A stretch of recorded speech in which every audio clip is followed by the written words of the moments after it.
And hello, we're live. Hi, live. Hello.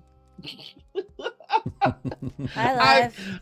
not gonna lie to you. I honestly was 10,000% not paying attention. I didn't even see the count. Yeah. I said Oops. going across in 5, and then I do my hand gestures that I usually do, so that way they don't get picked up in the captions, and it's all good. Well, good morning, everybody. Welcome to another episode of Morning Ritual. I've had coffee this morning. You can probably hear it in my exuberant tone. I'm one of your hosts, Noir. You can find me all over the internet as the Noir Enigma. That's Twitter, Twitch, YouTube, TikTok, Instagram, Blue Sky, Hive, the Skeet one, Pornhub, OnlyFans. What? I'm sorry, I was just naming websites after that. The skeet. Sure, Noir, sure. I've got accounts on all of them. Oh my god. And hi, I'm your other host, Janita. My pronouns are she, they. You can find me over at Panita or at Critical Misses. Yes, hashtag only plums for Noir's only fans. Plums. Come take a look at my moobs. Keep going. We've got an amazing guest for you today. Dennis, why don't you tell us about yourself? Hi, I'm Dennis. My pronouns are he, him. I run the OKSDM YouTube channel, and that's my handle pretty much everywhere. OKest__DM, unless the website doesn't allow underscores, in which case it's just OKSDM. You know, I love the branding. The OK is like, not to set don't want to set the bar too high. It's been a while since I've done a video, but the motto for my channel is, "Hi, I'm the OKSDM, where I make mistakes running games so you don't have to." See, I like that. That's a much better branding idea than like, listen, if you play a game and you fudge up a ruling, it's part of the shtick. Like, but Yeah. if Brandon fucks up, we jump him forever. Like, or at least I do. That's my play. Awesome. Okay, so like, we've got a bunch of questions to ask. So let's get into it. First off, you got sagas coming out, and I desperately want to know about that. But more importantly, how did you get started in all of this? How did you get started with your YouTube channel, just in the TTRPG space in general? Okay, so clarification. Are you asking how I got started in like my first TTRPGs experience, or are you talking about becoming content creator, or both? We're talking both. So like, what was your first time playing TTRPGs, and how did that lead you to, the TTRPG space, as it were? So I have two stories for how I started playing, because I really have two instances where I started. I used to say that the first time I ever played was when I don't remember how I got my hands on the books. I think I found 4th edition books somewhere at like a Target or something. And I was like, ooh, this looks like fun. And I buy it and I go home and I realize it's a game. And I look around and I'm like, okay, who wants to play this with me? Does anybody I know run this? I really, really want to play this. It took me until 5th edition came out to actually find a group and put it together. And by that point, I had given up trying to find somebody to run it, and I just did it myself. Boy, was I bad. Those first couple sessions were a nightmare, but they were so much fun. I just got a bunch of my coworkers together. I didn't know a lot of stuff, including where to cap group size. So my first game ever, I was running it, and there were 8 players. It was a mess. It took so long to get through the one hallway that I had planned. I mean, really, at that point, was it the door that defeated them? Because I've noticed the bigger the group, the harder it is for them to open a door. I don't understand why.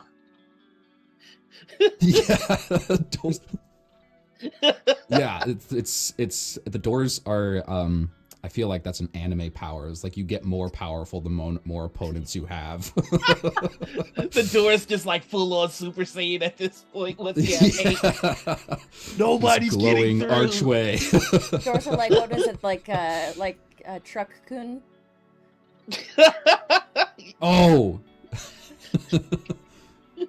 Just always the BBEG. Yes, every time. So that's my first experience with the game, or it would have been, or that's what I used to say. And then a couple years ago, that was right when 5th edition came out, so 2014, I want to say. Yeah. Okay. So that was what I used to say. But then a couple years ago, I remembered that my dad actually took me to a local game store once when I was in middle school, early high school, and I played a 4th edition game. And it was horrible. I had a very bad time. I didn't really know what I was doing. The rules were not adequately explained. It was an adventuring league game, like the official Dungeons and Dragons that gets run at these game stores. You probably had like the little card with your character stats on it. Yeah. And so we were going through, I didn't understand the story like at all because I jumped in the middle for just one session. And we're going through and I remember we were going through a forest, and the BBEG of whatever game we were playing shows up for 2 rounds, and I, being the rogue, do what I'm supposed to do, and I run up to her and I stab her and I miss, right? Because she's the BBEG. Right. And then the DM says, okay, there's this guy here, this is what she would do, and it's no fault of the DM, but he doesn't roll behind a screen. And so the BBEG took one swipe at me, rolled a natural 20, crit me, and I was dropped to 0. And I failed my first 3 death saves and was just sitting there doing nothing for the rest of the session. And I'm like, this game sucks. I hate this. I'd be big. And I didn't touch it again for years. Oh. So I just had a really, really bad first experience with it, and it's the dice's fault, but I fought back and rediscovered it, and now it's my second biggest passion, my first biggest passion being my partner. Oh. So I'm kind of curious. I mean, with DM being in the name, or being in your name, I'm kind of curious, how would you have handled that situation if you were the GM? First, when rolling death saves, this is something I have heard echoed throughout a lot of other DMs that I've talked to, especially if they run games on streams and stuff. When rolling death saves, don't just have them roll death saves. What I like to do is if you roll a successful death save, I ask for a pleasant memory that flashes before your eyes. Yeah. Of something either from the campaign or from before the campaign, like when the character had a good time.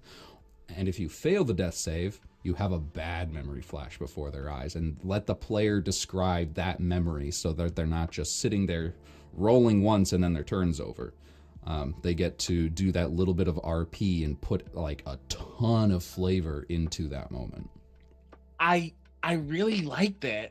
One of the things that I've started doing with death saves is that I have them roll it in secret and only tell me.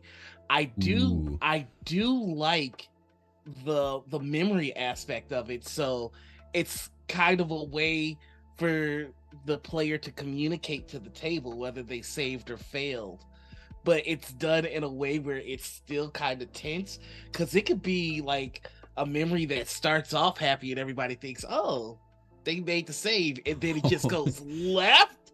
Oh, that's so cool. I love it. That's so cool. Oh, okay. So we've kind of got your origin story with getting into TTRPGs. Now I'd love to hear about how you got into content creation for the TTRPG space. So, one of my good friends in college started his own YouTube channel. and he doesn't do a whole lot of YouTube anymore, but he was doing his passion, which is trading stocks, and he just did that live on YouTube every morning and started to generate revenue from that. And I'm like, wait a second, really? Someone I know personally started a YouTube channel and YouTube is paying them? And I'm like, okay, how much work do you need to put into this? And I was very surprised at how low the threshold is for you to start getting ad revenue, and it has since been lowered even further. For real? Since I started YouTube video. I mean, No, so joke. caveat to that. Ad revenue is money, but it's like cents to the dollar. You know, it's not great. But that was the reason that I started. I was like, okay, if Greg can do this, I feel like I should be able to at least give it a shot, right? Right. And the thing that pushed me over the edge was actually a Reddit post I did. It was asking, I never go on Reddit ever, but I put a post there and said something along the lines of, if you have an old character that has been around for a long time at level 1, why aren't they already powerful?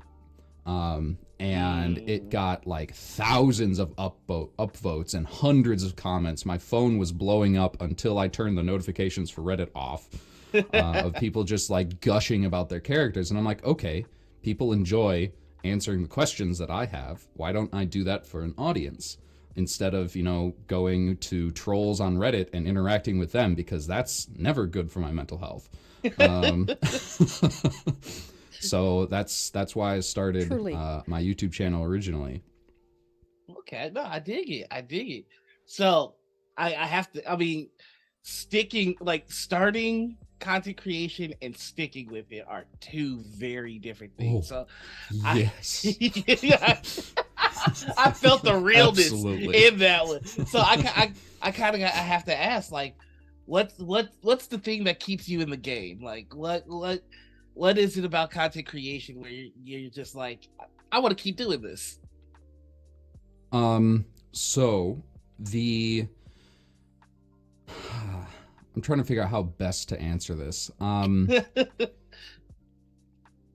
obviously I'm still making content, but Right. I have gone away from making like fully edited YouTube videos.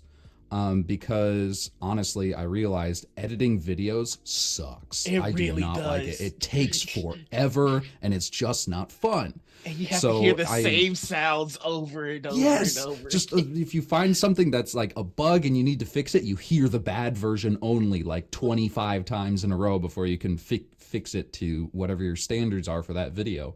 You end up lowering your standards because you don't feel like doing it anymore, and then the video's like not as good as it could be. Mm-hmm. And I just felt like I could be putting out better content if I cared about editing more.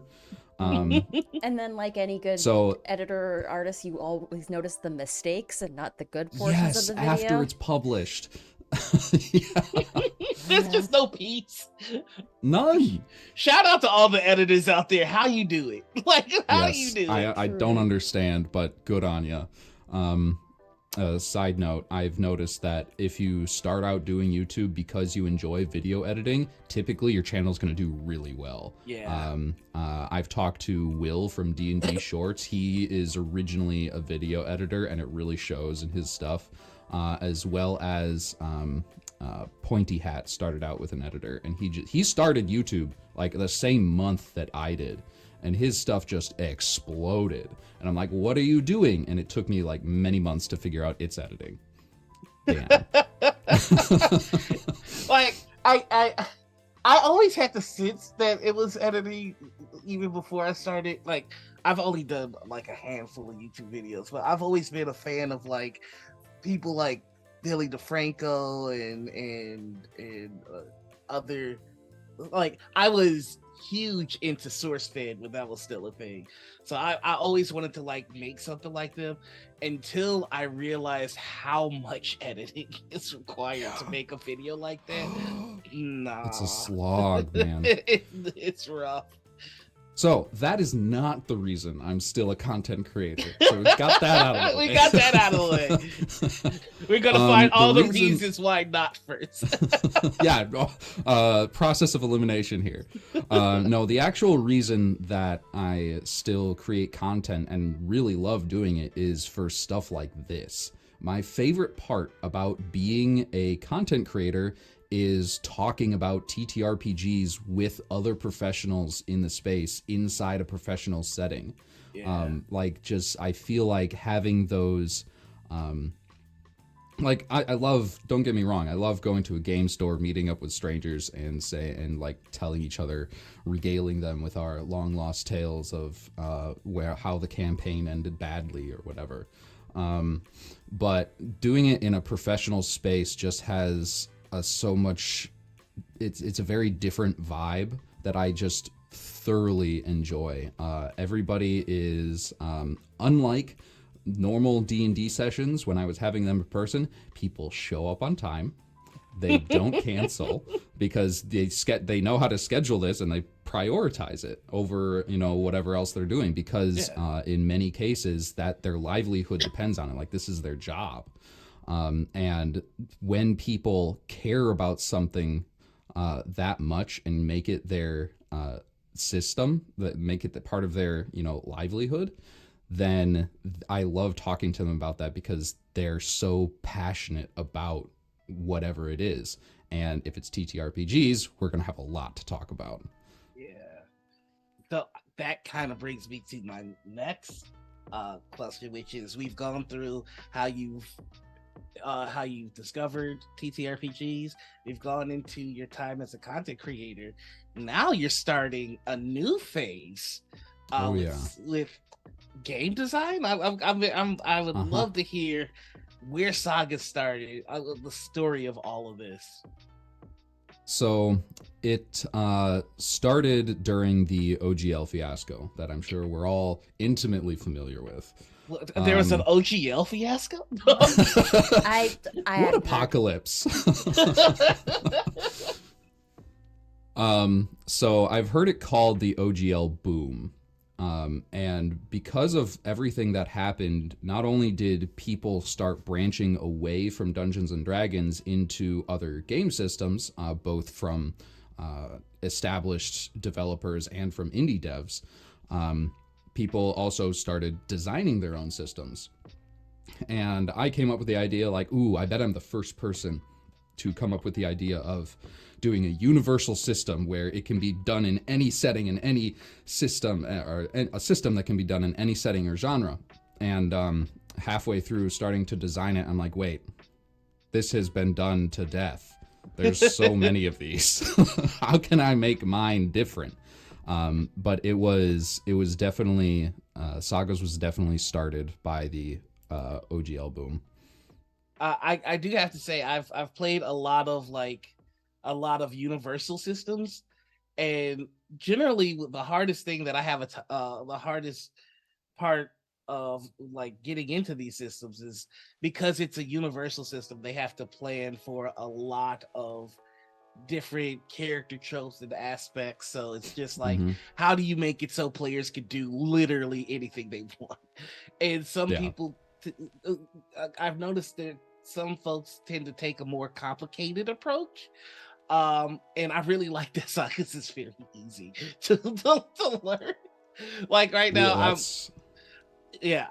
I'm like learning Cypher, and it's just like I will figure this out. But I sat down and I read the Saga, and I'm like, oh, okay, I can do this. So I just really dig that. Did you just decide to make a new system, or did you reach out to any game designers that you might have already known to get some advice in jumping into this new aspect of TTRPG? I started out on my own. I just kind of said, ooh, what's this? Stepped out over an abyss, and I had no idea how deep it actually was, and I've just been diving headfirst in since. The project suddenly became something I loved a lot. I've been pouring so much of my time into it, and I've enjoyed almost every aspect of making it, the designing, the figuring out publishing, even like reading the licensing stuff for it, like all the gritty stuff, even that is still enjoyable just because I enjoy learning new things. So as I'm learning all the process of what goes into publishing a game, every new step has been great. I've been struggling with marketing, but that's a different story. Marketing is hell. Like, I kind of feel like marketing can edit, like all the stuff you need to be successful. Yep. You need to wear so many hats. You can make something amazing, but if nobody knows about it. Do you know how angry I am at my high school for some of the classes I took that I have never ever used once in my goddamn life? I should have been learning. When am I going to use this? Like I'm learning about the American Revolution. I should be learning about SEOs and fucking digital marketing and organic spin versus non-organic spin. What the shit? Scheduling, TTRPGs, editing, YouTube, marketing, game design. Yes. Scheduling, TTRPGs 101.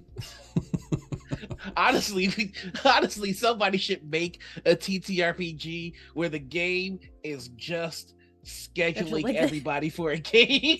Oh no! So one of the ongoing jokes we have in one of my home games, the people I get to, fortunately enough, play with in person. It's great.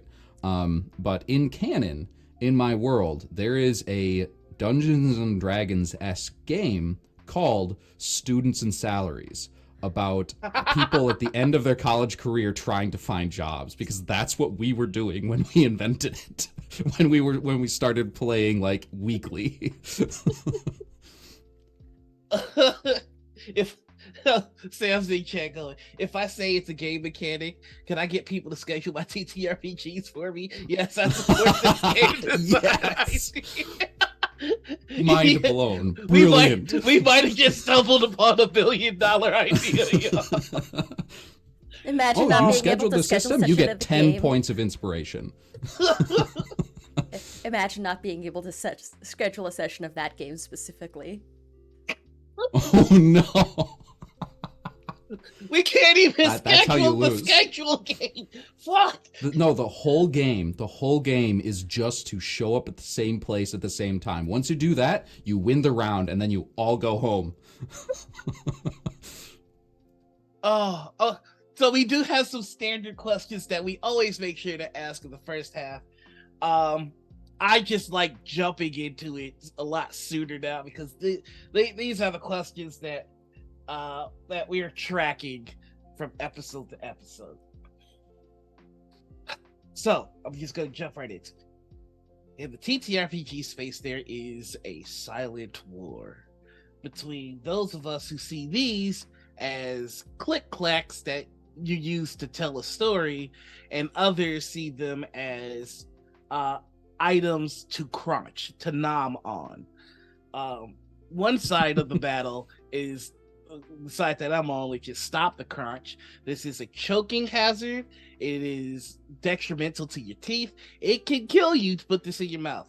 But then there are others that are the crunchers. They're like, if it's not meant for crunching, why does it look like it's meant for crunching? And of course, I now understand why Crunch War is a tag on this stream. And now you're in. And now you're in the war. No. And now you're in it. I must choose a side. I feel like I'm in an RPG in a video game right now, and there's no leave option. This is a crossroads. You got to make that Paragon Renegade decision. No save scumming here. Now, of course, there are a bunch of like little smaller subgroups. Where Shotty's put them all in chat. Crunch Crew, Stop the Crunch, Dice Defender, Swallow Saviors, but mainly there are three. There's Stop the Crunch, there's the Crunch Crew, and then there are a bunch of fucking cowards. So I'm sorry. They're crotch responsibly, because you can do something that is inherently irresponsible responsibly. Like let's all play a responsible game of Russian roulette. I shall not impugn upon your rights to crunch. Your choice. Like I said, cowards. So I have to ask, what side of this war are you on? All right, so I'm going to answer this question in the more extreme of the two versions, because I'm hearing you ask me what I do, but I'm also hearing you ask what I think other people should do. You're making me tell other people how to live their life. And this is where I feel where this is going, and I don't like it. No. I'm gonna pick a side here. Okay. But first, I have to ask, when was the last time you washed your dice? I do not wash my dice, so I don't put them in my mouth because I know I don't wash my dice. That's where I'm going with this. In fact, I'm certain that nobody washes their dice. You want to know why? This is a rant that I've been on this show 100 times. They could probably repeat it word for word, but I don't care. I'm going to do it anyway. There are dice towers. There are dice bags. There are like dice mimics. There's dice everything. If you can make it for dice, somebody is selling it. You know what I have never once seen at Gen Con, PAX Unplugged, Game Home Con, Gary Con, or any of the conventions that I've been to. Not once that would be have so I seen cute. Not once a little dice washing machine. It would sell. What you would think it would sell, but no, because nobody washes their dice, and everybody's all like, "But I wash my dice." You're a fucking liar. You're a fucking liar. You're lying to me. You're lying to yourself. I have video evidence of one person that washes their dice. I once did a collaboration with Gentry Perry on YouTube, and he has a short where he goes through and washes his dice like it's ASMR. And it is hilarious, but it is satire. I agree. Nobody washes their dice. Now, I might be showing my naivete, but is it ASMR like a kink thing? No, not necessarily. I mean, it's only relaxing if for you some want folks. it to be. I always thought ASMR was like a kink thing. No. So I'm like, No. it's just somebody It's really excited about dice washing. It's just ASMR describes the feeling that you get. It's like you get that sort of like tingle on your head when. Yeah, I thought that was a sex tingle. No, is that not a sex tingle? It's not. It's just It like can be, it can but be, it's not for most content. but not necessarily.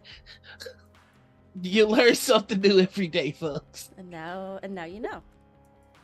Oh, I've been judging people as I far understand more it. harshly than I should. It's like you've seen like soap cutting and silly putty making. That's ASMR. Yeah. Oh, I love soap cut. Yeah, that I've been getting so into satisfying. I've been getting into ASMR this whole time while I've been shaming others.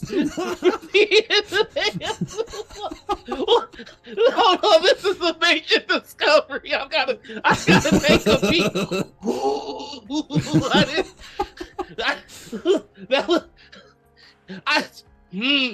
Oh, that's Little the did tingle. he know he was shaming himself the whole time. I was watching people cut up the soap, and I'm just like, this is everything is right in the world.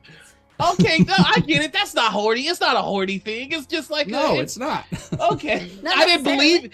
Listen, I didn't believe y'all when you said it wasn't a horny thing. I was just pretending like I was agreeing. I was like, no, that's for real people jerking it to dice washing. But no, I get it now. Or when you see people like pulling on like the slime or like the foam. Yep. I don't know that one. Yeah. But I love when the soap's cut up. I don't know why. Or the hydraulic press. Is that another one of those things? Yes, Yeah. absolutely. I can watch hydraulic press videos for hours. Oh. What's your favorite one? What's your favorite hydraulic press thing? I like when they do like crayons and like jello because you can see it pop up from the little holes. I hate when they do stuff like marbles and like stuff that It just just breaks. shatters and makes dust. Yeah, I need But that like, squish. but like colored sand. I need that squish, baby. And you Hydraulic were shaming pressed. people for doing it as a kink thing, but you liked the squishy hydraulic press. I need that squish so bad. I need the squish. Oh man. Help me do the hosting while I recover. So we talked a little bit about how you got into TTRPGs. The next step of game design. We did the crunch question, and yeah, the answer is nobody washes your dice. Nobody washes the dice. Yep. They should wash the dice. Yeah, so I'm with unless you wash your dice, don't put them in your mouth. And we know y'all not washing your dice. Listen, if Critical Role could, look, Critical Role can sell anything at this point, and even that's true. They don't have a dice washer. Like oh god, I think I just made Critical Role another $1 billion because it's only a matter of time before they're like, "Hey, it's the official Critical Role dice washing machine. It's the Vax and USB Percy plug. dice washing tub." No. Oh man, one of the best bits they've ever done. You just put Vax down and put your dice on top of it. And starts bubbling. The closest I've ever come to actually washing my dice is the saltwater test, and that does not count. What's the saltwater test? So it is a way to figure out whether your plastic dice are weighted or not. Most of them that you like buy in bulk aren't perfectly made, obviously. And if you put enough salt in the water and like dissolve it, the plastic will float. And that is how you you the give them a little heaviest tap. part goes down. Yeah. So I've got I know that this one is weighted to like the 7 and 17 side. Oh, okay. Most of the like actually expensive plastic dice aren't weighted. Like any set of dice that I've spent more than like $15 on has been perfect. But it's the bulk ones you got to watch out for. And obviously it doesn't work on metal. You can't put enough salt in that water. I was tempted to get a bunch of dice like the big bundle packs, but then I look at all the ones that I already have that don't have a hole, and I'm like, Never thought about salt testing them though. And I can't stop thinking about the squish now. I'm sorry. So we're gonna move on to another question. I'm just gonna point something out. I'm just gonna point something out in chat real quick. Gray they says Vox washing machina. Oh no! Stop giving them ideas. You just made Critical Role another $2 billion. People from CR watch this show and have been here. Come on, they're going to see this. I really hope. Well, I hope they don't watch because I still got it out for Liam O'Brien. I still got to fight him. But our follow-up question is, if you could play at a table with any 5 people that are alive I saw right this now, one answered on some of your other ones. Yep. You get to choose the GM. You get to choose what Well, you're playing. you're and you get asking the counts towards 5. punishment question first, though. Why not? I figured This feels like passive aggressiveness from a crotch responsibly person. But okay, I'll let you. Be crunch responsible, folks. Wash your dice. You can't do something inherently irresponsible responsibly. Great, they ceded royalties. We're good. But who are you playing with? What's your table looking like? All right. So when am I playing? Because that matters. Is it like ASAP? You got some time. If I had a game tomorrow? You got some time. Because if I'm playing between now and January, when the Saga's Kickstarter's happening, I would go through, and I don't know their names because I don't have enough research in, but what I would do is I would go through all of, the famous game designers, like Jeremy Crawford, maybe, the creators of some of the really good simple systems like Fate Core or maybe Grant Howitt. And I would get a bunch of those game designers together and have them play sagas and give me feedback. That is the best use of this question that I've ever fucking seen. Because number one, I will get way more a lot of it into my own game. And two, that game would be fucking fantastic. You turned our punishment question into the best playtest ever. It would be. It truly would be. All right, Jeremy Crawford, Grant Howitt. Who else you got on there? I wish I knew more names. I haven't done enough research into it. Who created Fate Core? Fate Core. I don't know. Creator. I'm curious now. Designers Leonard Balsera, Fred Hicks, and Rob Donahue. I think I've heard the name Fred Hicks before, but I've heard of Fred Hicks as well, but I don't remember. But no, I like that. I like that. Man, you just judo flipped our punishment question. And you know what? Good. This is what happens when crotch responsibly uses their power in a corrupt manner. Did I use it in a corrupt manner, or did I use it for the exact right purpose? Did I ask the right question at the right time to have a good answer? These crotch responsible people, you can't reason with them. Here's the next question. This should have been the first question you got, as you are not a crotcher, but hold on. Thank you, Morshotti. Fred Hicks is Evil Hat. So yes, I'm familiar with Evil Hat. That's why I know the name.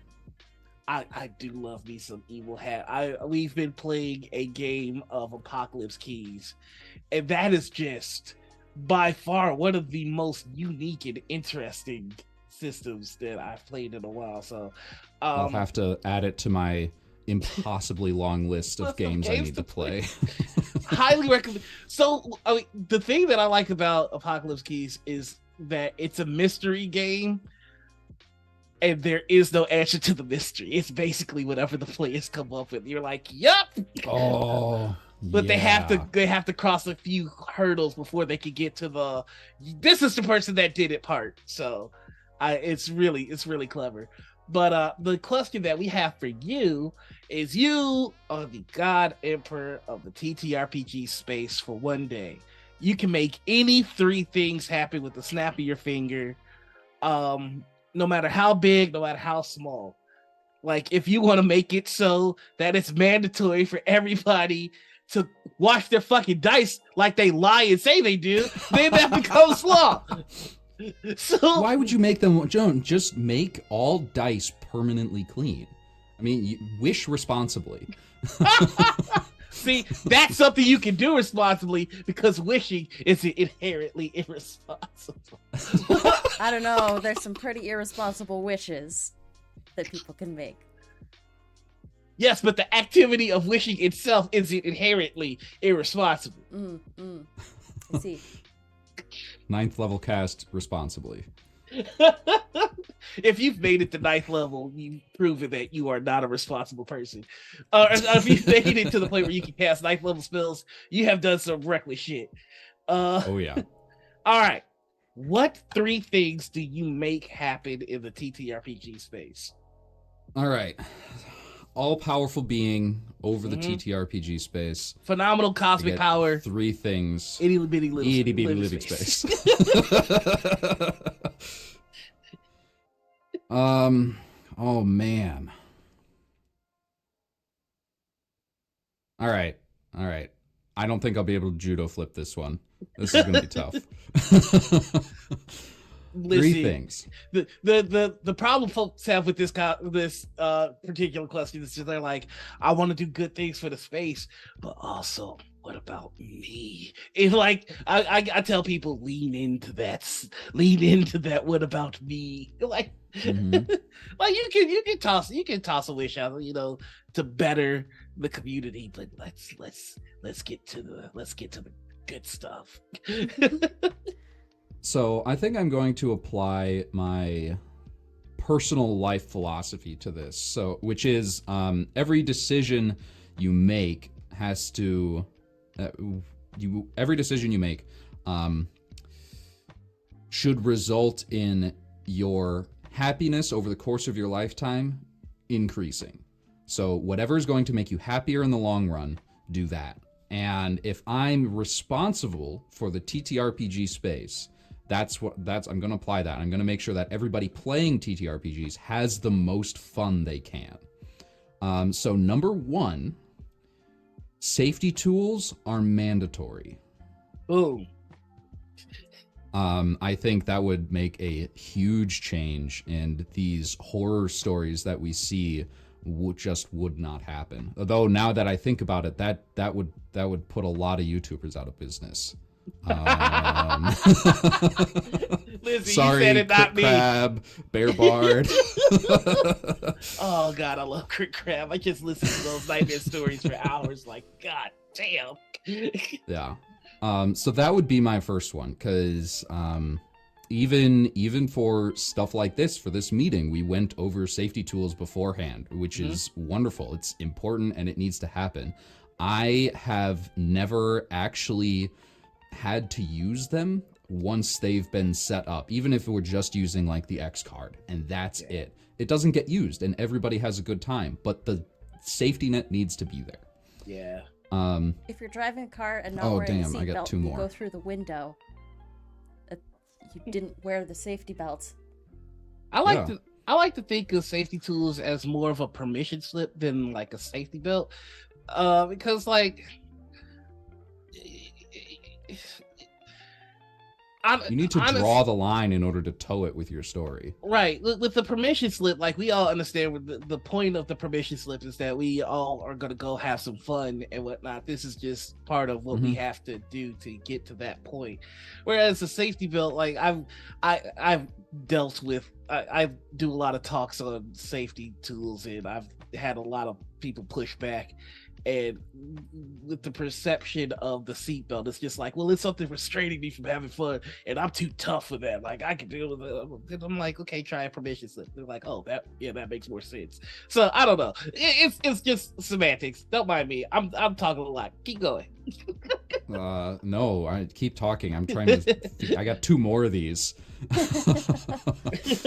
Sam says safety tools are like crafting. Some of the point is what you get at the end, but a bunch of the point is also the process of setting it up and putting it together. This is true. Hold on, let me check our lines and veils. Okay, I can describe this horrific thing. I've done that before in games. Yeah. Like, wait 1 sec. Okay, I'm good. Here we go. All right, there's no eyeballs. Okay, just avoid that and I'm good. So I got my second one, and my second one is games of, like, TTRPG sessions are all fully produced, like Critical Role, Dimension 20, Constructed Chaos kind of levels of production, where everybody has amazing audio quality, There is all the music and immersion. They have a fully set up table of painted terrain and minis with, you know, the fog machine and everything. I want everybody to be able to experience that level of game. It is a lot of work to create one of those. I've done it several times now. But oh my God, is it worth it? And every single time I get, I'm just showered with compliments from the people that get to play through those. I want everybody to be able to experience that. I've only ever gotten to do one in-studio game for a game that went defunct, so it never actually saw the light of day. No. It is what it is, but man, it felt so freaking cool. Like, I was just like, there are lights and cameras everywhere. Everybody should have that experience. I haven't done any like full-on studio beforehand. Like, if you've been to my channel and you've seen the Garlax Chronicle, the original one I ran in Dungeons and Dragons, not the one I ran recently for Sagas, I kind of cheated. We did that one online with a virtual tabletop, and then afterwards in editing, I took pictures and videos of a table setup. But if I could have done that live in front of everyone, that's how we would have done it. But the problem is, more shoddy, you need a camera crew. You need a crew of people not playing the game in order to make this happen. So it is not reasonable, and therefore it is my wish. I love it. One of the things, I think this is actually a pretty common wish for folks, and I think the best way that I've seen it, somebody like describe it, is that they wanted schools and libraries to have studios in them that people could rent out or use. Which I think would be very cool. Just go to your local library, rent out the studio for 4 hours, and then put an actual play together. I think that'd be pretty sweet. Or even if like game stores had that have those rooms had the studio equipment to go with it, because they've got the terrain, they've got the minis, they've got the games. They just need the cameras, microphones, and soundproofing. Hell yeah! Hell yeah! That'd be a cool little side service, which you know. Oh yeah, go to the game. You could make so much bank off of that. Yeah. My God, we'll have this crew record the session for you. I'm gonna have to talk to the folks over at Dice Dojo here in Chicago.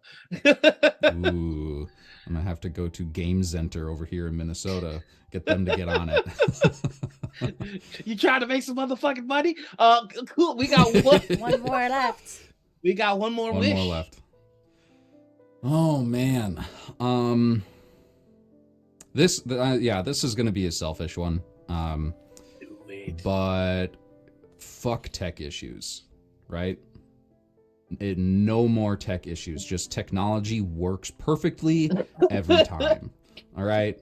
Enough of the what you're muted. No more mute gods. And no more like bad internet connection ruining like an epic roleplay scene.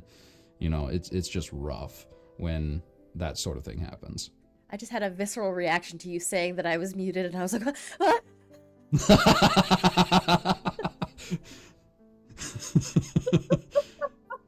Yeah, we actually, sorry Anita, we couldn't hear you this whole time. Like, your whole introduction just did not get captured. We're an hour into the stream and no one's heard anything any of us have said. I thought you were muted on purpose. I saw it and just didn't let you know.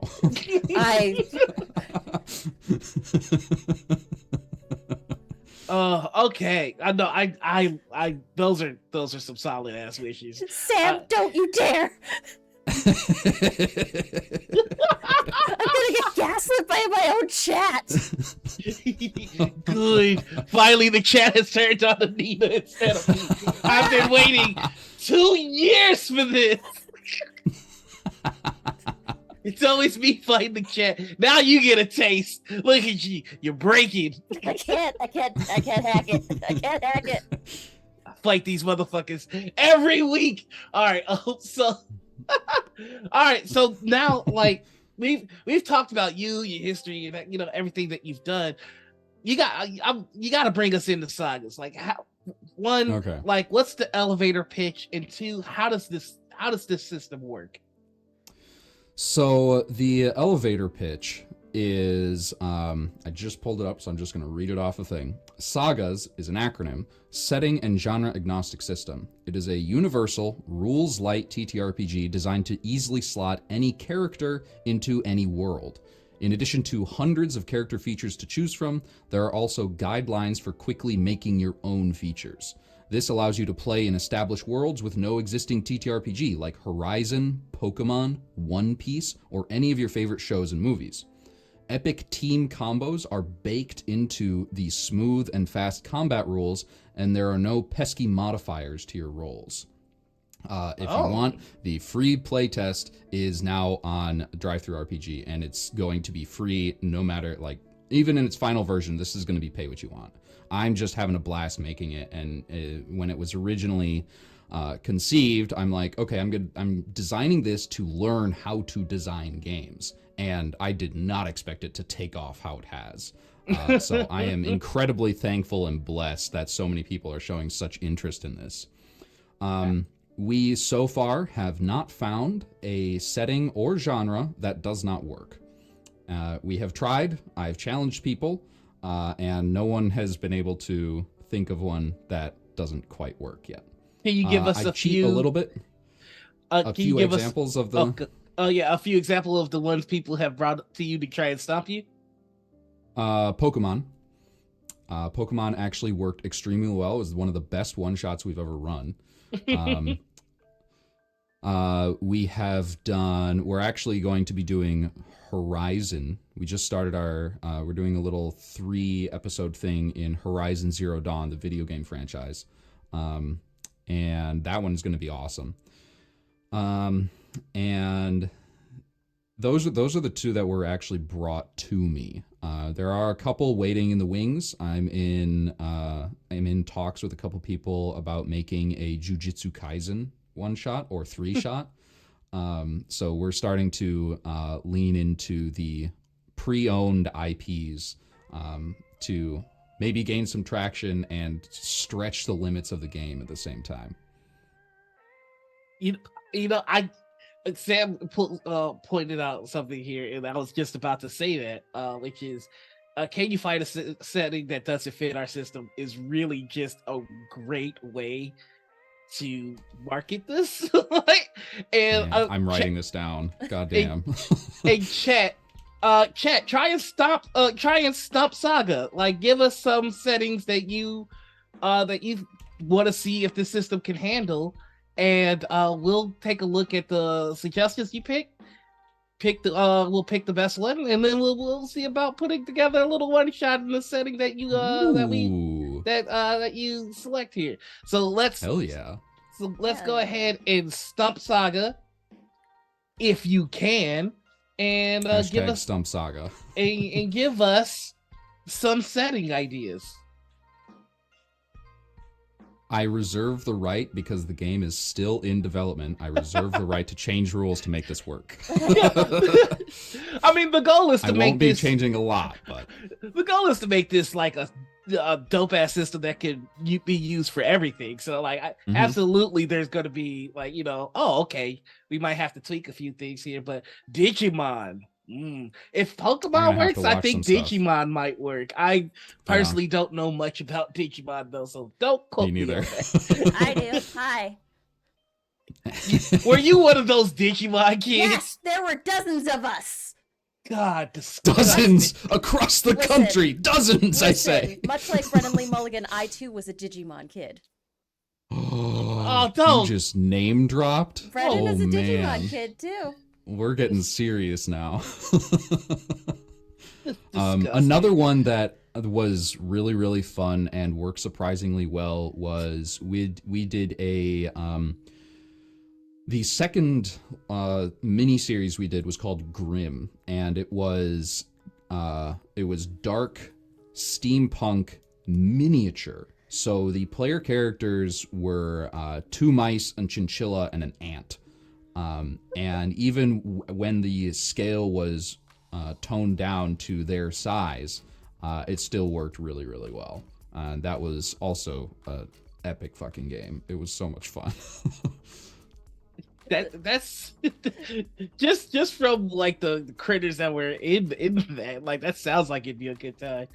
Yeah, it's like Redwall or The Great Mouse Detective were inspirations for that one for sure. Oh man, I'm unpopular opinion. I do not like Redwall because I see these adorable critters doing just the most heinous, violent shit, and it Adorable, brings me back. But so dark. It brings me back to Happy Tree Friends. I can't do it again. I can't do it. Deep cut. Oh, see, I got shown Happy Tree Friends without being warned about what I was about to see. Oh.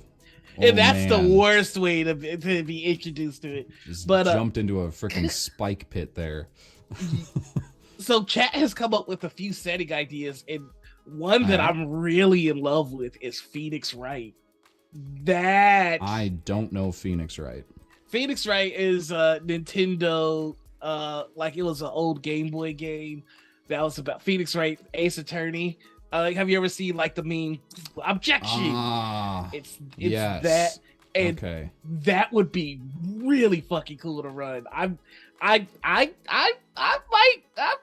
here. Like you might have found the one. You might have found the one. I'm gonna write that down. But oh god, we got the Digimon fans in chat, Digimoning all over our chat. Disgusting. Fucking disgusting. Though suggested that we do in Sagas a competitive morning show discussion as a one shot. Competitive morning show. Is that like? What does that even look like? Is that like the Today Show versus like what folks are watching right now? I think. You want to do a morning ritual setting for Saga game? All right. Disgusting. mean, if the people want it. We'll just get so meta in this. We are slaves to chat's opinions. See, this is why I fight our chat, because they're assholes. They're lovable assholes, but they're assholes nonetheless. My mind is blown trying to figure out how you would do morning ritual the TTRPG. So it's easy. You've got each person plays a host of the show, and then your GM plays chat. Oh, brilliant. It's doable. I think one of the reasons that you can even go so off the rails with stuff like this in Sagas is because like combat isn't necessary. And one of the biggest mechanics of the game is like you build in your character's personality almost to what they can and can't do. I think this is done, I've been told, it's been done best with the struggles in Sagas, because you need to choose at least 2 things about your character that make certain actions more difficult. So one of the 2 most popular ones right now, at least in the games that I've played, are Anarchist, where you don't, every time you interact with someone that is an authority figure, so you're interacting with a guard, a police officer, a government official, something like that, you you roll a bigger die, which, since it's a roll low system, that's a detriment. Right. And if you fail, you have to disobey them.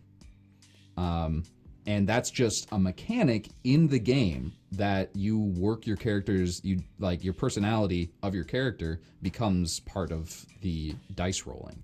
Another really good one, really popular one, is Impulsive Theft, where every time you see something or you're in a room with things that can be taken, you need to roll a check to avoid taking them. And if you fail, you have to steal something. No, I really dig that. I feel like our chat has already downloaded the book and they're looking into it and trying to actually trying to break it. Morshadi just said that there's a legalese talent, and so Phoenix Wright works. Yep. There is a legalese talent where you can write and read legally binding documents and you get bonuses to do so.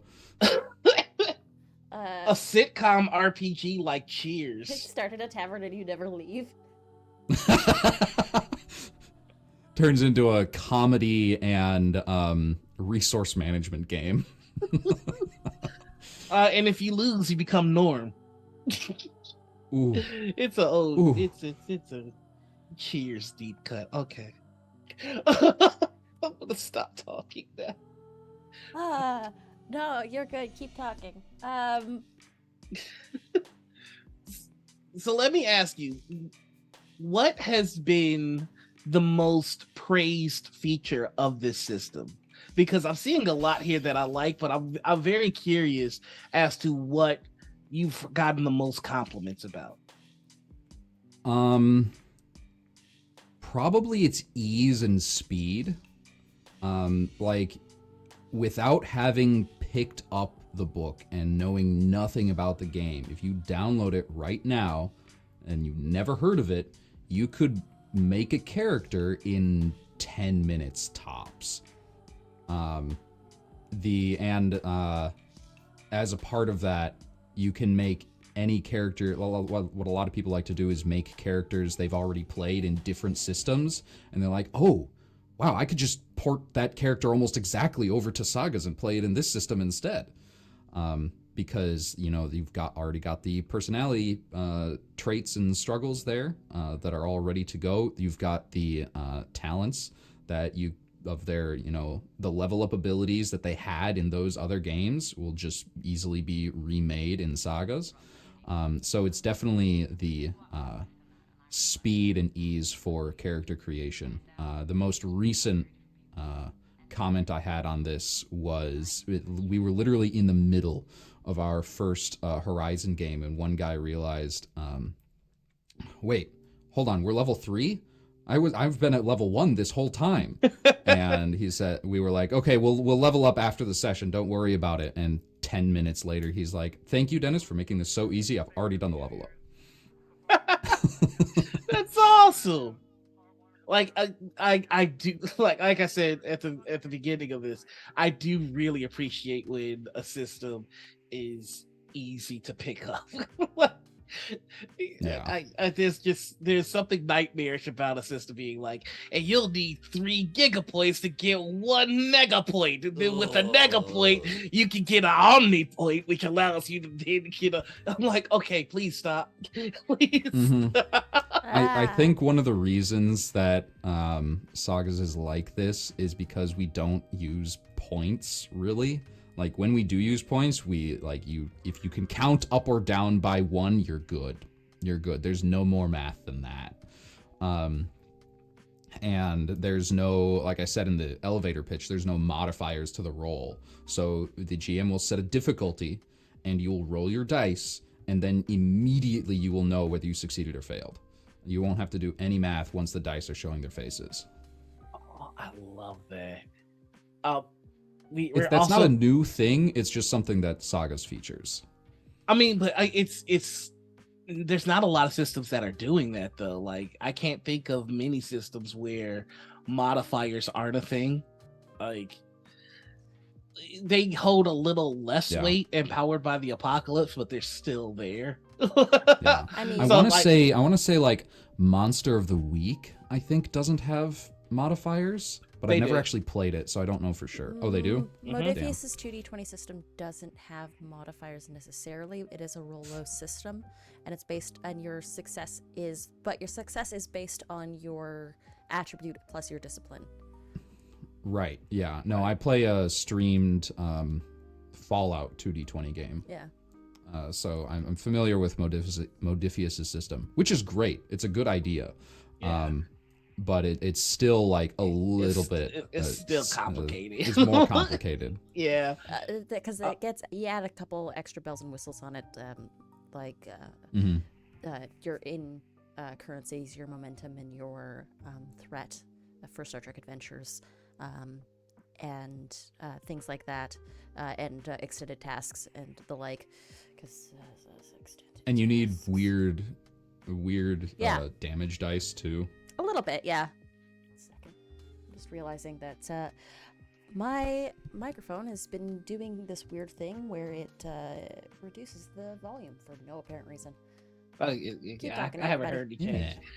Yeah. We got some more setting suggestions, and one that is really the ones we got were in treatment, couples therapy, or cutthroat kitchen.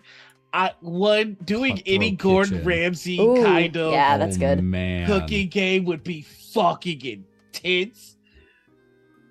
But Yeah. couples therapy is really another interesting one. One player plays a member of the couple, another person plays a member of the couple, and then the third player is like the therapist.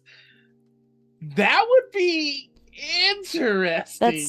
That's really interesting for sure. Oh, but going back to the cutthroat kitchen one, I just love the idea of Gordon Ramsay being a BBEG.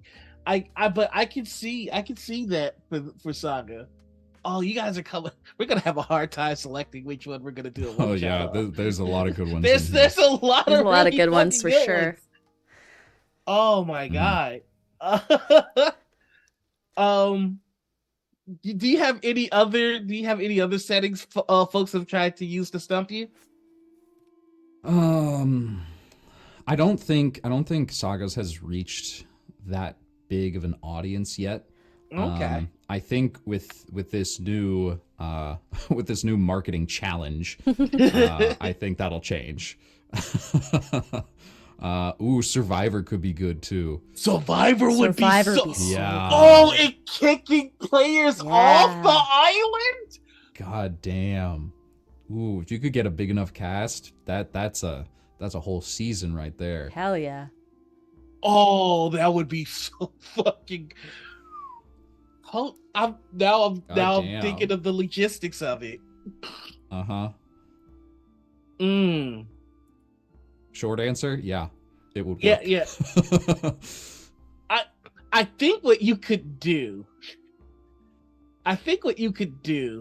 Is you could like, because I'm imagining like a cast of 5, at most 6 people, and of course you give them the challenges, and they vote off folks who off the bam, all that good stuff.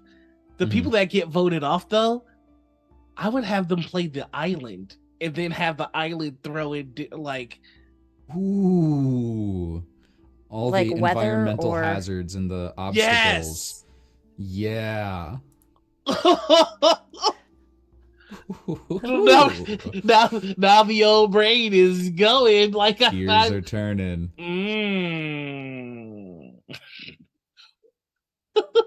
You guys got some really good ideas.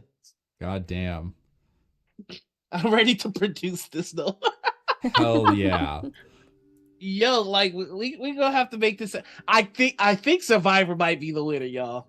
I really do think Survivor might be the winner.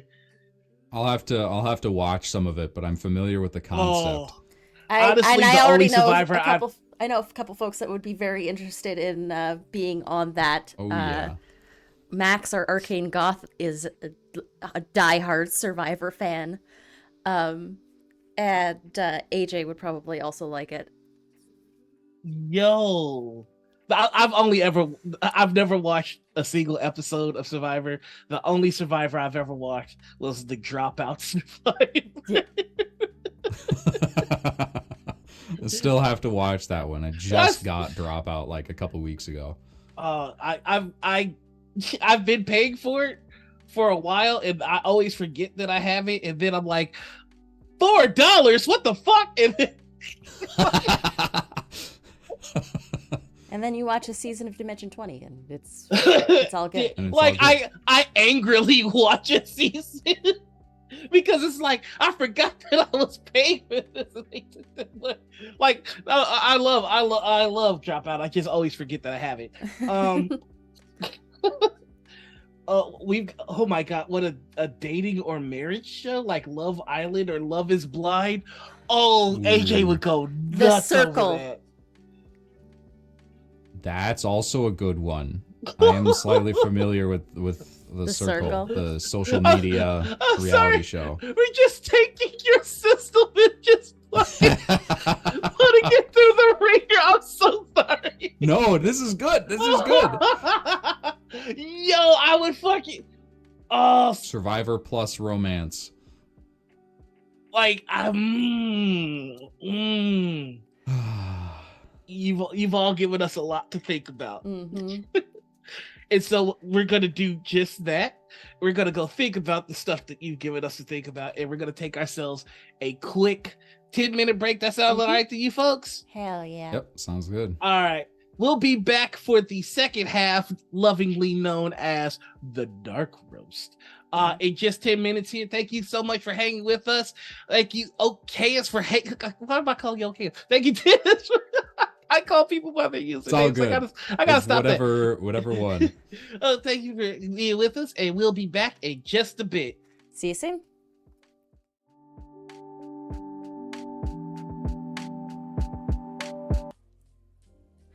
And we're back. Hello.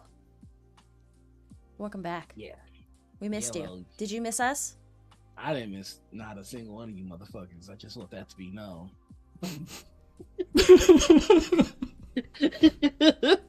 I enjoyed my time off. You bastards. I feel like the fire truck from Cars.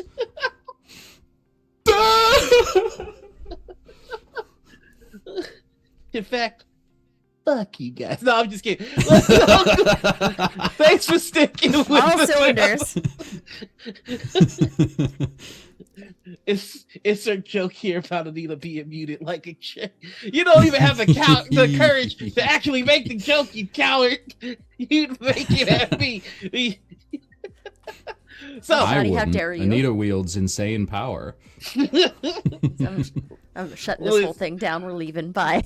Listen, Rashadi's been with us since day one. I'm afraid of what they know, so I'm just gonna stop talking shit. They can pull up clips that will ruin my life. Remember you said you this? ain't never running for office again. Never. I'm gonna have to pay Rashadi up. Like, listen, take this couple thousand and leave me alone. All right.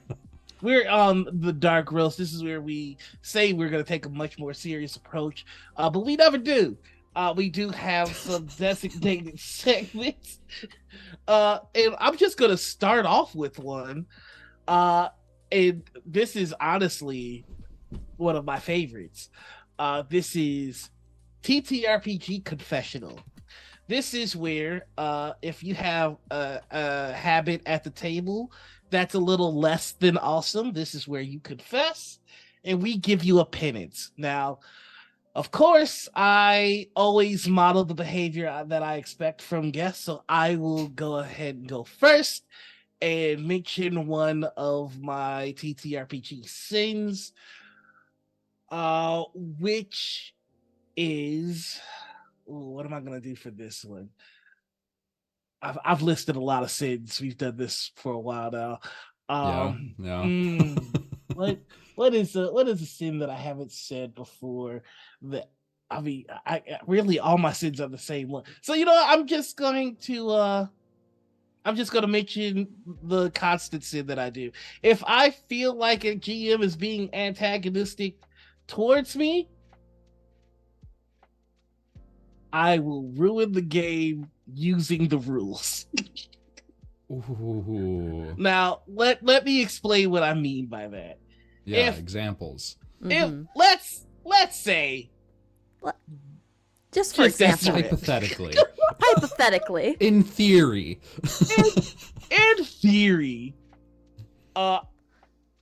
I'm gotta figure out how to word this so I'm not being blatant. Okay, let's say that I'm playing a character who's based off of, like, Batman and Legolas. Like, I'm all about being a stealthy archer. This is very transparent. But you would have to follow Someone's all played of Skyrim before. you would have to follow all of my programming to know what I'm talking about. So I'm just hoping that y'all don't do that. Let's say I'm playing like a Batman Legolas type character, like a stealthy archer, right? And I go across the street to attack people below me with my bow, which has a range of 150 feet. If you make me roll at disadvantage because I'm like on the second tier of range of my weapon, which first tier is 150 feet, second tier is 600 feet, and then you have characters shoot my character with the weapon whose extended range is 270 feet, I'm gonna ruin your game. I'm gonna ruin your game using the rules. They get disadvantage, man. Rules Yeah. lay your way out of that one. Well, that's the other thing. This GM is very particular about making sure that we use programs so that they can see our rules. However, whenever they attack just me, they use physical dice.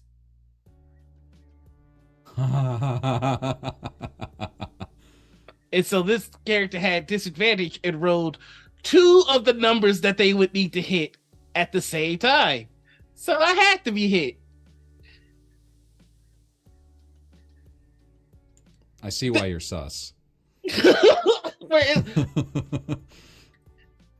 It's like stuff like that, skipping my turn, and like just a lot of like, that seems convenient. Like, if things start seeming too convenient, too often, too consistently to just me, I'm gonna ruin your game.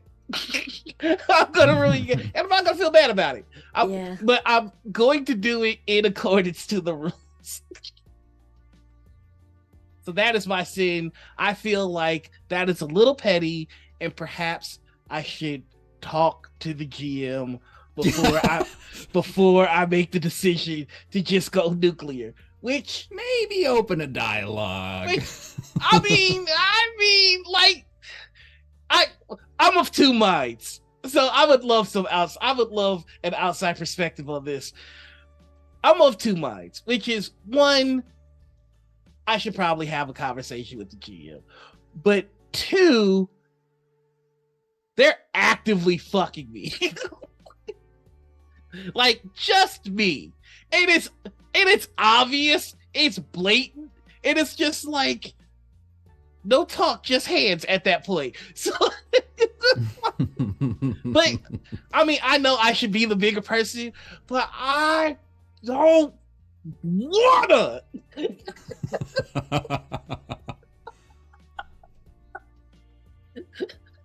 I'm enjoying being petty right back.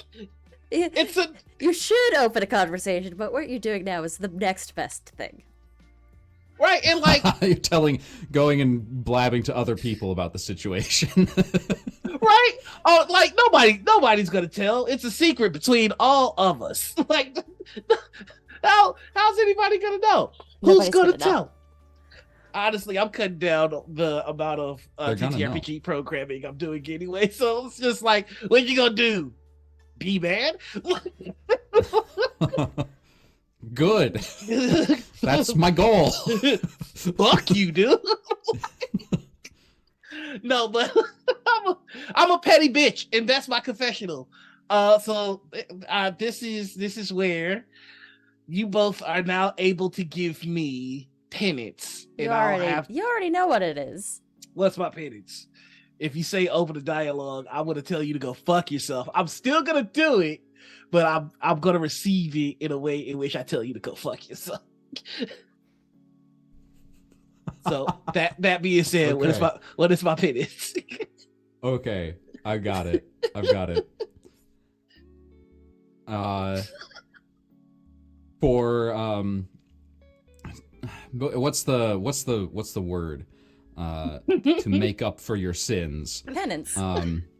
Yeah, for your penance, you must wash your dice. Oh, okay, I can do that. I can do that easy. See, because I don't put them in my mouth. And then. and then. Pick one die. Yep. Any die. It could be any of them. And put it in your mouth. God, no. Man, honestly, if it's that or I'll open a dialogue, I might be snacking on some dice today. You were gonna go the other way. You might have found the one. You might have found the one. Listen, my hate burns hot. And there's nothing I hate more than a GM that picks on players because it's an unfair matchup. You're the entire world. You're God. You're the monsters. Beat me up. It's not impressive. I can drop a Tarrasque on you if I want. Right. I can't fucking do nothing. Like, I can't defend myself against, like, if I swing as hard as I can, you can say the AC is 1 plus whatever I rolled. It changes every turn. It's wild. Oh, did you roll a nat 20? You got to roll a nat 21 to hit this motherfucker. That's not even possible. Like, so my takes a die, writes a 1 on the 20. So my hate burns real hot. If I crouch and die, like, I'm gonna have to hear shit from the chat. But I'm used to fighting these motherfuckers anyway. But if I go to make peace with this GM, no peace.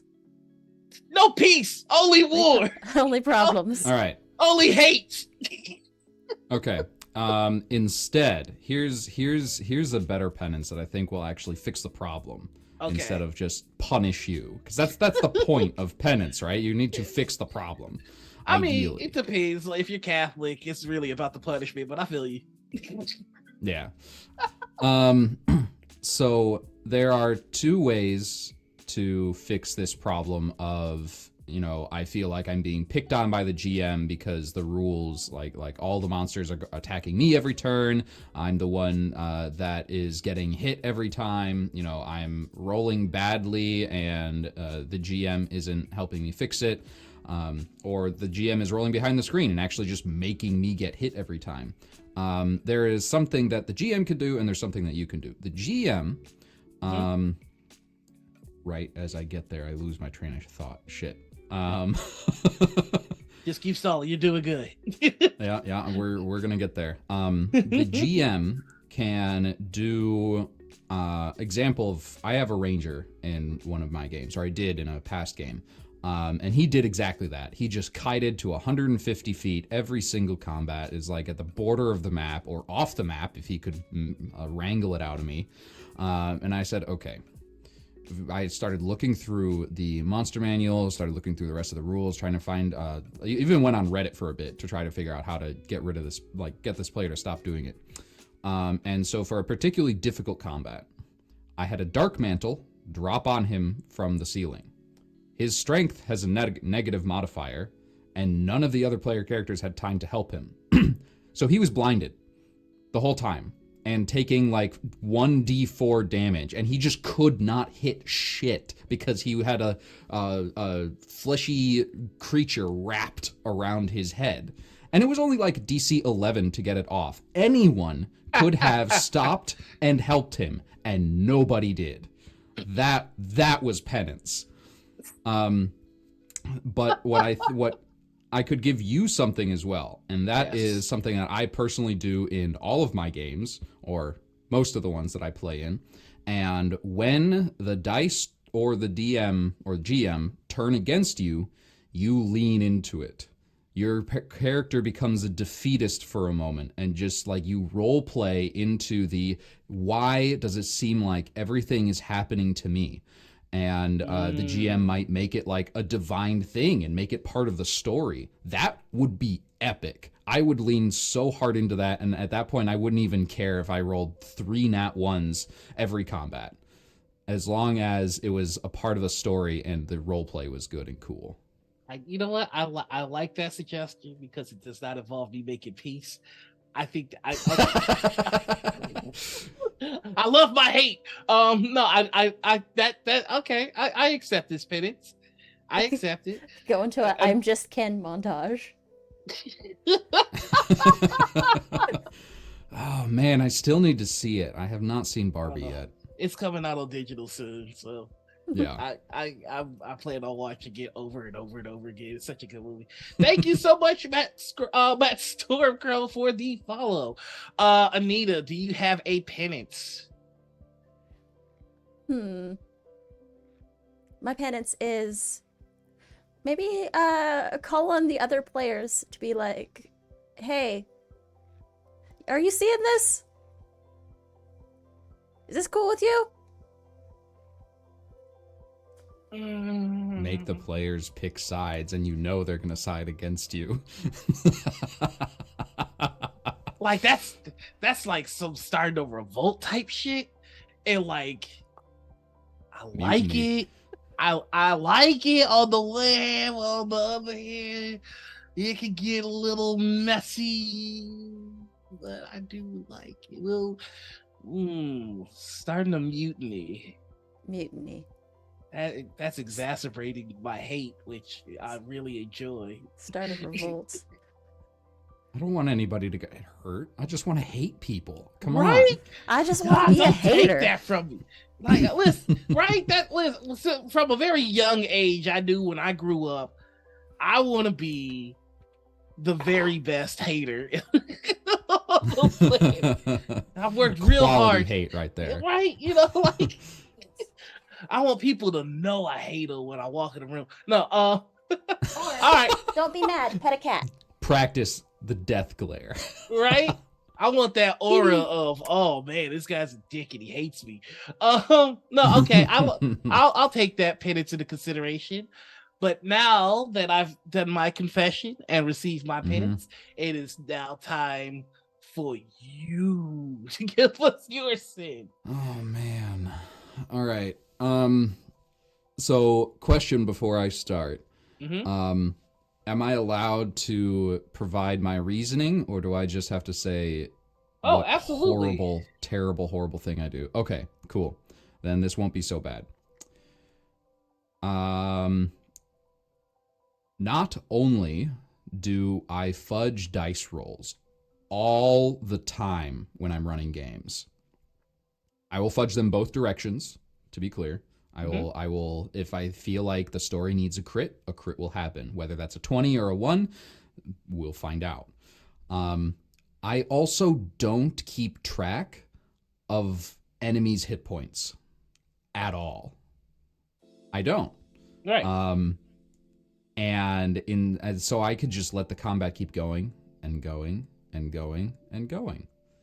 If I feel like it needs to be difficult, great. It feels difficult. If I feel like it needs to be easy, I'll just cut it short and say, aha, that's the epic final blow. I don't know if this is the worst thing I do, but it's the one that came to mind. I don't consider this a sin, honestly. I do the same thing, but I know there are a bunch of purists that are like, you don't keep track of the HP, what? So like I can see how this would be brought up as a sin. So here is my penance. My penance is to run an encounter, keeping track of HP, doing it the traditional way, and kind of gauging how you feel about that encounter and your players feel about that encounter. If it seems like it's more enjoyable, perhaps consider doing another in that vein. But if it feels a little sticky at all, go back to doing it the way you were doing it before. Combat moves at the speed of plot. I can do that. Yeah. So yes. I mean, I even dare say kind of dress it up like a special encounter somehow. Like I would make it like perhaps like a story encounter where it's like a bad guy that plays into somebody's backstory or something like that. Right. So that it's a little fight. Right.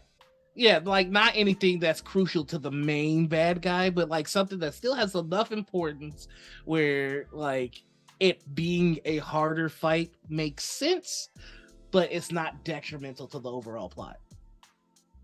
Tell you what,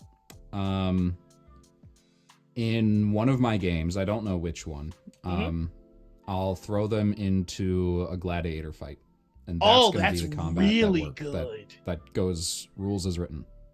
I like that. I'm actually working on a gladiatorial campaign myself, so that's awesome. I love that. Cool. One of the tangent a little bit. One of my players that I used to play with all the time, but we've both been busy just because that's how life works. But he was obsessed more than I was with 5th edition. And he would just like make characters constantly and never be able to play them. And he's always like, can I play this character in a campaign? Are you starting a new campaign soon? Can we do a one-shot real quick? And I'm like, you understand how much work I need to do in order to make this happen, right? And so my solution to this was every now and then, once he had like 3 to 5 characters lined up that he wanted to do, usually it was just like taking a League of Legends character or something and porting it into Dungeons and Dragons best he could. And he was like, this would be so cool to use their special abilities in combat. What I would do is I would do a one-on-one session with him where he runs the whole party and the only thing in the session is combat. And I get to run whatever monsters I wanted to, like things that I have no plans to run but look cool, and I want to see how they work in actual combat, or monsters that I'm going to use in a different game coming up soon, and just to get practice with them to see how their stat block flows inside an actual fight. And it worked out really well. He got through like a dozen characters, and once he played them, he's like, okay, I'm good. I never want to play him again. I like that. I like that a lot. Nita, you never came up with a I thought I got away with it too. No, you didn't. We're not gonna allow that. I'm always watching, always listening. Ike Wazowski. I was always watching. Now I gotta think of one. I'm trying to think of like games that I've been in recently where I need to have been. Oh, you got to think of a penance for Dennis first, and then we go on to your sin. I like the idea of doing the rules as written combat, but I think also what could be interesting is doing a more narratively focused combat, where it's we're going to go the opposite direction, where it's not actually going to be a combat encounter. It's going to be a encounter where don't let the players roll dice. Just let them tell you what happens. I've played a couple games like this, different TTRPGs. Most recently over on The Lost Caravan on Twitch, Hooper, the guy that runs one of the people that runs the channel, wrote his own game, a diceless system called Who We Are. And basically, you all start with no memory whatsoever. You don't start with characters. You don't come with pre-built anything. You just improv it on the spot. And when someone attempts to do something difficult, where normally you would like roll a d20 to make a check of some sort to see if you succeed or fail, instead, the GM asks another player what happened the last time this character tried to do something like this. And that determines whether they succeed or fail. It was a super cool narrative game, and it's just reminding me of like that sort of thing. I think I would have to play a different game in order to do that. Like trying to do like no dice but still D&D would really push the boundaries of what the system can do. Yeah, I'd have to get super creative, which I mean maybe. But I don't know if I want to put the work into it. Narrative combat, do it. Yeah. Okay. Narrative combat. I dig it. So now you get to your sin. Tell us your sin.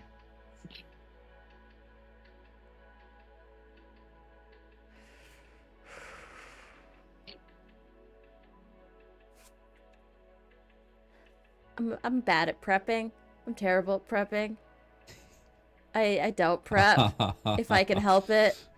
I usually come up with ideas for what I'm running the day of.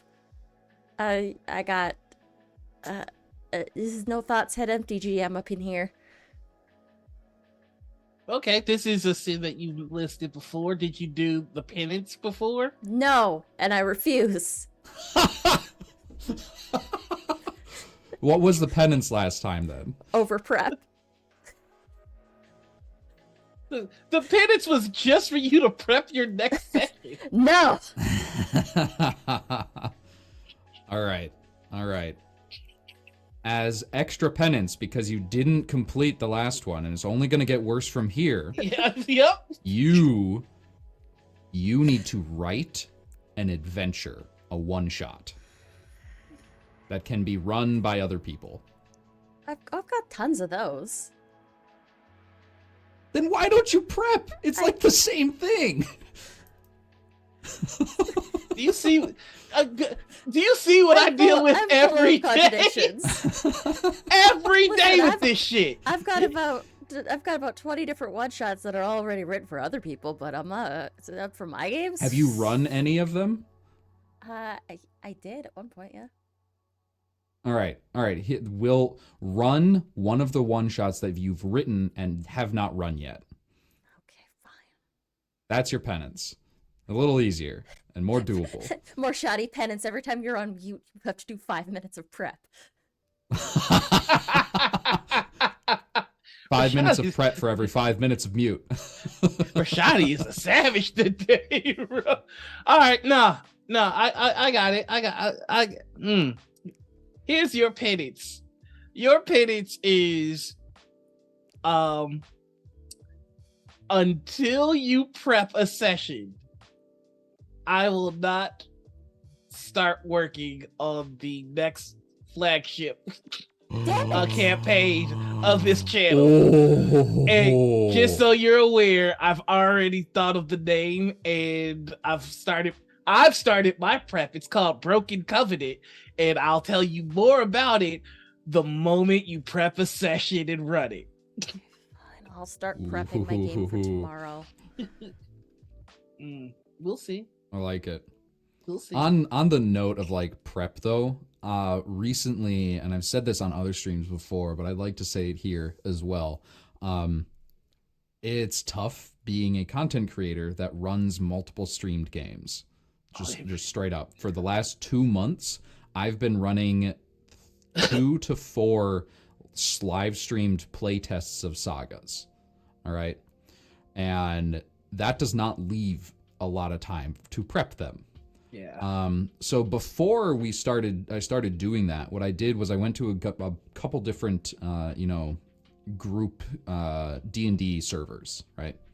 And it's a game that I know well enough so that I don't have to like look up rules and stuff in most cases, and I can run a game pretty smoothly already. But I would go into it on purpose doing no prep. The only prep I would allow myself is looking at the characters 5 to 10 minutes before the session starts. And I would go from there.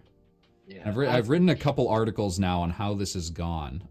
The most memorable one, I think, was part of I was also testing my limits as a DM by running 3 one-shots in one day. Boy, was that a lot. And I think it was, one of them was difficult to like think of where they were going. They started out and I was like, okay, you guys are in a city. We're going to say you're starting off in prison, right? And we're going to do a prison break sort of thing. But I couldn't make it work narratively. I didn't know how to start the prison break. So instead, I'm like, okay, I don't know how I'm going to do this, how this is going to go. But there's that meme. And it kept playing through my head of like, all right, you can't think of something to do, roll a bunch of dice and drop a Tarrasque on them. And that's what I did. This was a level 4 party. And I dropped a Tarrasque into the middle of the city. And it turned out to be an awesome session. I got to use, there's this thing I do in D&D that I call chase encounters, where it's basically like long skill challenges with a quote-unquote initiative, but I will call on people at random, so they don't know who's next, and they have 5 seconds to tell me what they're gonna do, or they have to make a save of some sort. So it's like urgent and fast-paced and real quick, and they obviously failed because it's the fucking Tarrasque, right? And so, you know, the Tarrasque swallows them, we take a break, and during that break, I'm like scrambling, okay, what happens now? What happens after? And I found this really, really cool map from CZ Peku, it was a collaboration with a bunch of different map makers, and they mapped out the entire inside of the Tarrasque. Yeah. I'm like, oh my god, this is awesome. And afterwards, we were like, wow, this is like such a good map. We could just play a campaign in here, but I just had them be in the stomach the whole time. Sorry, I'm rambling. Yeah, so that session had no prep at all. I just looked at the characters 5 minutes beforehand and was panicking for most of it. But it ended up being super fun. I mean, honestly, I love that. Also, I love Sizupeka. They make the best maps. Oh, yeah. That's so cool. And so many variations of the same map. So like if somebody does something disastrous, there's probably a map that represents that. But Yep. I don't prep sessions. Like I kind of go Noir. Yeah, but I never said that was a sin. You're the one that said it was a sin. Meaning that you think that you need to change that about yourself. So we're trying to help you be your best self. But you... Oh. Well, whatever happened to displaying the behavior you'd like to see? Yeah, that's why I actually do my penance. Yeah, that's why I do my penance. Oh, yeah? Yeah. How's the confrontation with the GM going? We literally just had that one today. I haven't had time to do it. It's the first time we've mentioned it. Yeah, and it's so nice and cool in here beneath all this shade. Yeah, and I did my penance there too. On the first time we did it. Don't you? I got receipts. He tried to play me in front of all these people after admitting proudly that you don't do your penances. You come for me? Yes. How the audacity. Always. So that was Tabletop Confessionals, everybody. It gets less contentious as we go on. The second... Does it? This was pretty contentious. It gets less contentious. The second one, I think, is going to be cathartic. I think everybody can use it. And the second segment we have for the Dark Roast is Petty Primetime. If you want to subtweet someone or just rant or just get something off your chest, this is the place that you can do that. And I will of course model the behavior that I expect from the table. So here we go. Here's my Petty Primetime. A lot of you motherfuckers on social media just like to argue, and now that I'm kind of taking a step away from the TTRPG space, I feel comfortable in saying that I've noticed that there's some stuff happening in the space that I'm not even aware of because I took a step back, and it feels good. A lot of you motherfuckers are walking around just being poisoned, and kind of taking this step back has been lovely. Stop being poisoned. Stop looking to fight. Sometimes it's okay to just ignore dumb motherfuckers and you don't have to respond to everything. And that is my Petty Primetime. And that's how it's done. So, does anyone else have a Petty Primetime for us today? Sometimes you just gotta use your action to disengage. Oh, what a tagline. You encounter a wild Twitter. I disengage. A wild discourse. Wild Twitter. It's a subspecies of rock that's much bigger and much meaner. And just here's a last tagline. This has nothing to do with my first Petty Prime Time. This is just a Twitch. Could you stop recommending channels of people that I hate? Why is there no way for me to block like these recommendations? I quite literally hate some of these people. but that is my Petty Prime Time. Anybody else got anything to get off their chest? I'm a pretty optimistic and content person, so I'm having difficulty trying to think of something that I truly take issue with. Like, if you're doing something that makes you unhappy, stop. Don't. I don't care. No, that's fair. That's fair. You'll probably enjoy our next segment then, because we kind of get out of the muck and get into some positivities, and then we just drop it to the abyss at the end.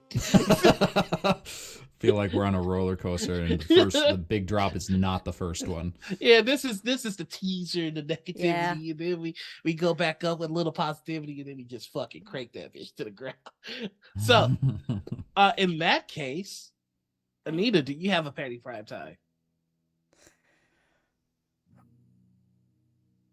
So many.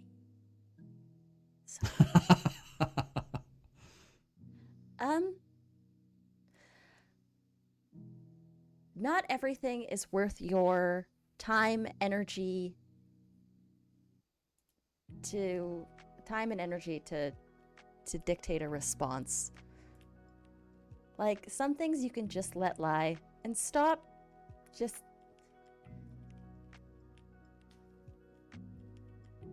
try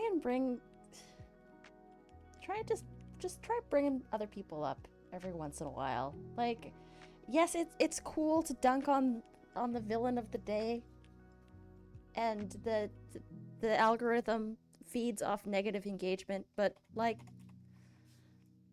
come on, just Wait, are you DJ Khaleding my... maybe. I am a little, but like at the same time, like, I don't know. I'm having. Sorry, one sec. No, you're good. Some reason my microphone keeps Windows keeps dropping my microphone volume for no reason. Yeah, you've raised it too high. Yeah. Okay. I told it to stop it, but for some reason it keeps.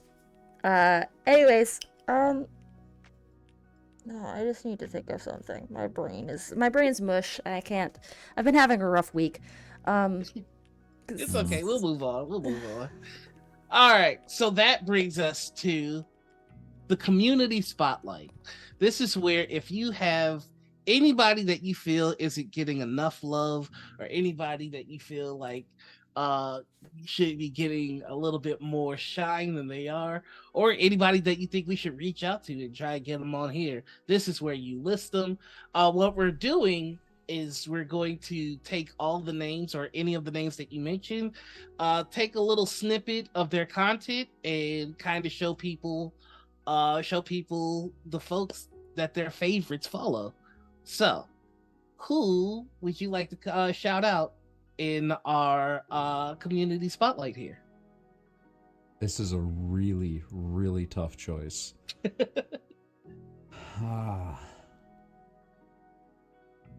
The first person that comes to mind for very much deserving of more attention based on the quality of their work is Constructed Chaos on YouTube. He's one of the first friends that I made in this space. He welcomed me in with open arms when I started out doing YouTube. I don't even remember how we met. I think I just commented on one of his YouTube videos and reached out to him via email, and now we chat about random stuff. He's making he was in my list of some of the best produced shows that I've ever seen. If you go look at his longer campaigns or miniseries or even one-shots over on YouTube, the stuff that he's putting together is gorgeous. He's also doing a lot of shorts now. He has a background in cinematography, I believe. So I can tell. he knows what he's doing here. Yeah. That backdrop is fucking gorgeous. It's so good. And that beard is fucking glorious as well. Yeah, it Lucky is. bastard. I'm over here like looking like patchworks, and I'm sitting here watching this man with a Kratos beard. Love it. Yeah, so a lot of his stuff is beautiful. His shorts are funny. He's even his like normal long form content of like edited videos, it gets a lot of attention, but I still don't think it's enough. Like he's, everyone's got their class breakdowns of the D&D classes, and his are still my favorite, to be honest. Just like as far as how easy it is to watch and how informed they are. I'm seeing one video called Paladins Are Broken, and I might have to fight it. Oh, look at the armor he's got. Yeah, he goes all out, man. I clicked on the Paladin is Broken video, and I'm just seeing a man in a glorious set of armor in like a cathedral. Okay, when you said his productions were good, I did not even think it was on this level. This is amazing. Okay. It's intense. We're gonna have to reach out to this guy. If you'll allow me, I do have one other who's also definitely not getting enough attention. There is no limit. You can mention as many people as you like. Yes! All right, we're gonna be here for a while, guys. There's so many cool people doing so much cool stuff. The other one I definitely want to mention as far as production quality is Atmoseeker. I'll type it in chat. Yeah. He is redoing his whole setup right now, and I am so fucking excited to see the results. I just saw a short this morning of like it's mostly done. But as far as cinematography, looking at minis on a table, his blows everything else I've seen out of the water. It is gorgeous. Every single shot is amazing. He doesn't do like actual plays. Most of his channel is how to make your in-person table look like his. And I've taken so many good ideas of like how to be the best fog machines to use. It's so prop good. creation as well for that's really cool. Yeah, I this is why I love Community Spotlight, because I'm like, how did I not know these? How did I not know about these motherfuckers? Right? Like, what is this? This is incredible. That's so cool. And I was like, before we started today, I went through like your list of guests of like, okay, these are some really big names here, but I haven't heard of most of these people. And I started going through and looking at their stuff, pulling up their link trees, clicking on their videos and whatnot. I'm like, oh my God, how did I not know that you existed? What is happening? So like there's something that I've noticed, and it's something that we're actively trying to adjust, which is that we know a lot of folks on TTRPG Twitter, but there's TTRPG TikTok and TTRPG YouTube, and we're all kind of on these islands. Yeah, there's not a lot of crossover. Yeah, sometimes we bump into each other a little bit, like at Gen Con or something, but for the most part, TTRPG Twitter doesn't know what's going on with TTRPG TikTok or TTRPG YouTube. So we're trying to like bridge that a bit. Because like I'm looking at Atmoseeker's videos as I'm discussing this with you. And like there's videos on 3D printing, which I've really just gotten into and starting to love. It just, this is incredible. And his even if you go on his Patreon, he's got these really, really cool little like torches, like battery powered or USB powered torches that you can put on your DM screen. And they're like super lightweight and they look awesome. Oh my God. I'm gonna fucking print those. Yeah. Oh, this is great. You got anybody else? Mistress Winter, and I this love is a little bit Winter. biased. Oh, you know Winter? I know She's Winter. Awesome. Yeah, Winter yeah, was the GM I'm, for a Star Trek game I was in. Yeah.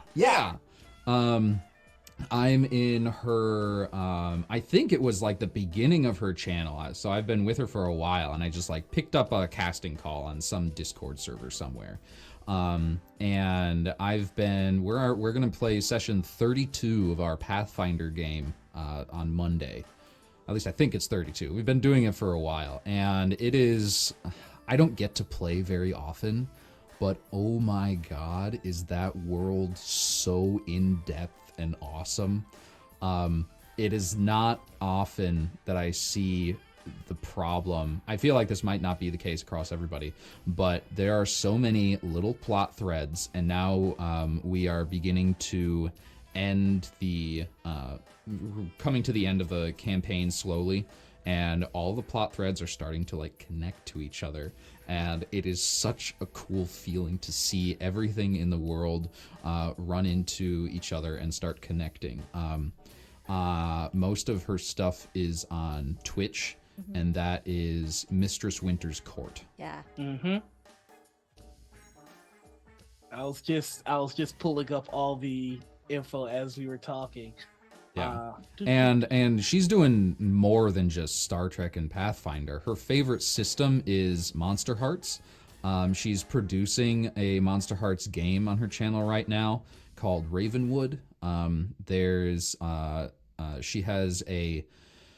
She's excellent graphic designer too, so she does all her own intros and overlays, and she actually did the intro video for Sagas, like gratis, and it's amazing. Yeah. I would have paid so much money for this. Sorry, Winter, don't. I hope you don't watch this.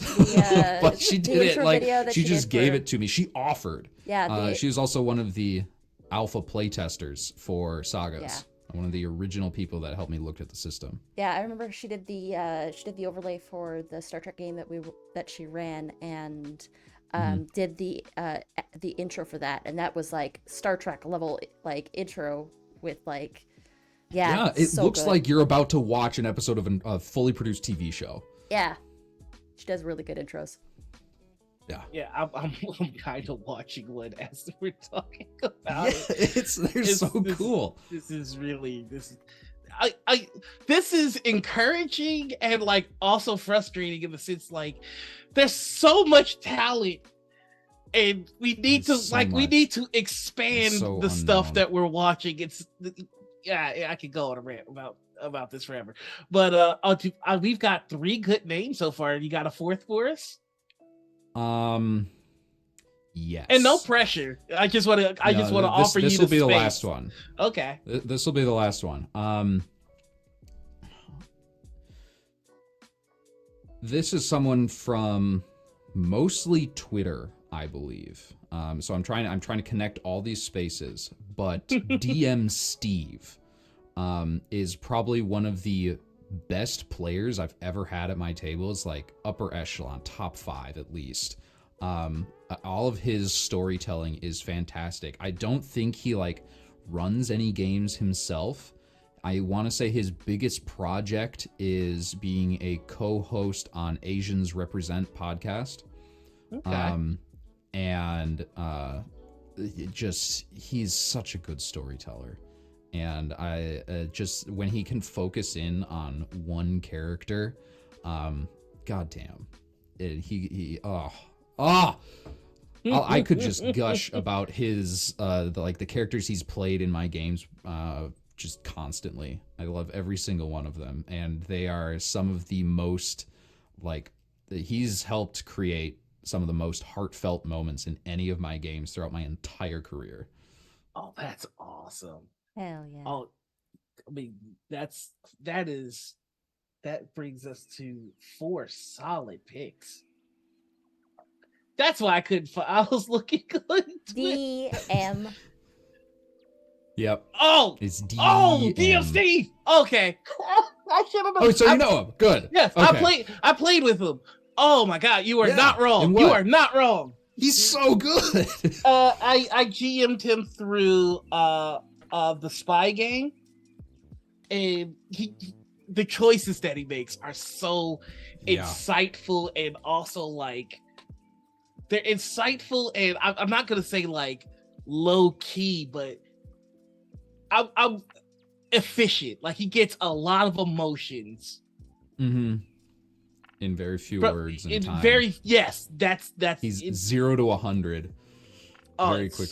So good. He was actually in so I played 3 games with him. 2 of them were for charity streams, where we were playing Easy D6, which is cool system. I took a lot of inspiration from it for Sagas. And he played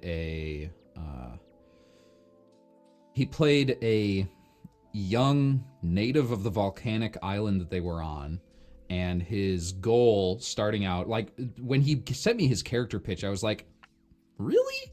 His character's goal was to the premise was that this volcano is going to erupt, and you're going to go stop it, and you're going to find out what's happening. It's never erupted before. What's changed? And his character's premise was, I'm going to marry the volcano. That's how I'm going to solve this problem. And I was like, okay, all right. I mean, yes, but oh my God, it was the first, I think that scene that I ran with him was the first romance that I've done as a GM. And it felt so natural to go through those motions with him. He didn't end up marrying the volcano. He ended up marrying the ice dwarf that was trapped in the volcano. But it was amazing. And then in the second one, we got to expand upon that relationship. It was like a year later, and his suggestion, which I tried to lean into as much as he was, which is very difficult because he leans in so hard. But it was we were exploring a unstable marriage relationship. Yeah. And it was again new ground for me, and he guided me through it with his improv, and it felt natural the whole time. And then he played an old man Venusaur in my Pokemon Sagas game. Yeah, in the game that I ran with him, it was him and Iffy, and they were going back. Oh man, back to back, and it was just, oh my God. Damn. All right, you asked me about people I would play with. Mm-hmm. Iffy's on that list. Iffy is 100% on that list. Iffy is the himbo. Like, okay, well, there's a himbo squad, but Iffy is one of my favorite himbos. He's so good. The first thing I saw Iffy in was with the Critical Role cast, or most of the Critical Role cast, when they were on Geek and Sundry, Iffy played Paranoia with them. And that was the first time I ever saw him. I was like, God damn, who is this guy? And everything I've seen him in since has been fucking fantastic. So, oh, I feel so bad. Whenever anybody brings up Geek and Sundry, I'm just like, yes, that was a thing. I was not in the space or paying attention to the space at all when Geek and Sundry was a thing. I wasn't either. I think they were. I still don't know what they're doing right now. I just watched them for the Critical Role stuff. I'm not gonna lie. But I did watch through campaign 1 and then looked at the rest of their stuff and was confused and never went back. Yeah, they're no longer a thing. Okay. Yeah. They all kind of split and are doing their own different things. A couple of them formed a group called Streampunks, which are really cool folks that I play with. But subtle plug. Yes, subtle plug. But I always feel bad because when somebody's just like, "Oh, I love that thing you guys did at Geek and Sundry," I'm just like, you're gonna have to tell me what the fuck that was about. 'Cause I don't know. But I know the lore. I was there. Fucking nerd. Yeah. That brings us to our next segment, which This is the one you were warned about. This is the That Guy segment. If you have been in the TTRPG space long enough, you have probably had the displeasure of playing with a That Guy. A That Guy is someone that is a veritable black hole of fun at the table. Someone that if they were yeeted into the sun, your enjoyment of the game would improve by 100%. So, I have to ask you, do you have a That Guy story for us? So on the most popular video on my channel, I actually start with this story, and I think it's why it's what blew up my channel, OKSDM, on YouTube in the first place. And I still would not call it a That Guy story necessarily. I am one of the parts, like I mentioned before, every single thing I do makes sure that my own personal happiness is maximized throughout my whole lifetime. So whatever I do will make me happier in the long run. This obviously includes relationships with people. I will always see the best in someone. I will accept whatever, flaws they have, and if they're open to it, help them work through it. Or if they're not open to it, I will, cut ties. I don't really want to talk with you anymore. Yeah. This is, he's not a content creator. He is one of my friends and roommates from college. And we've known each other now for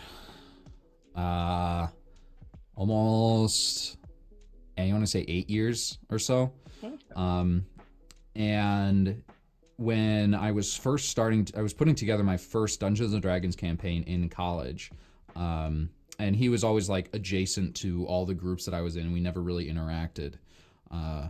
And he was like, oh wait, I played D&D throughout all of high school. I'd love to join. And so he did.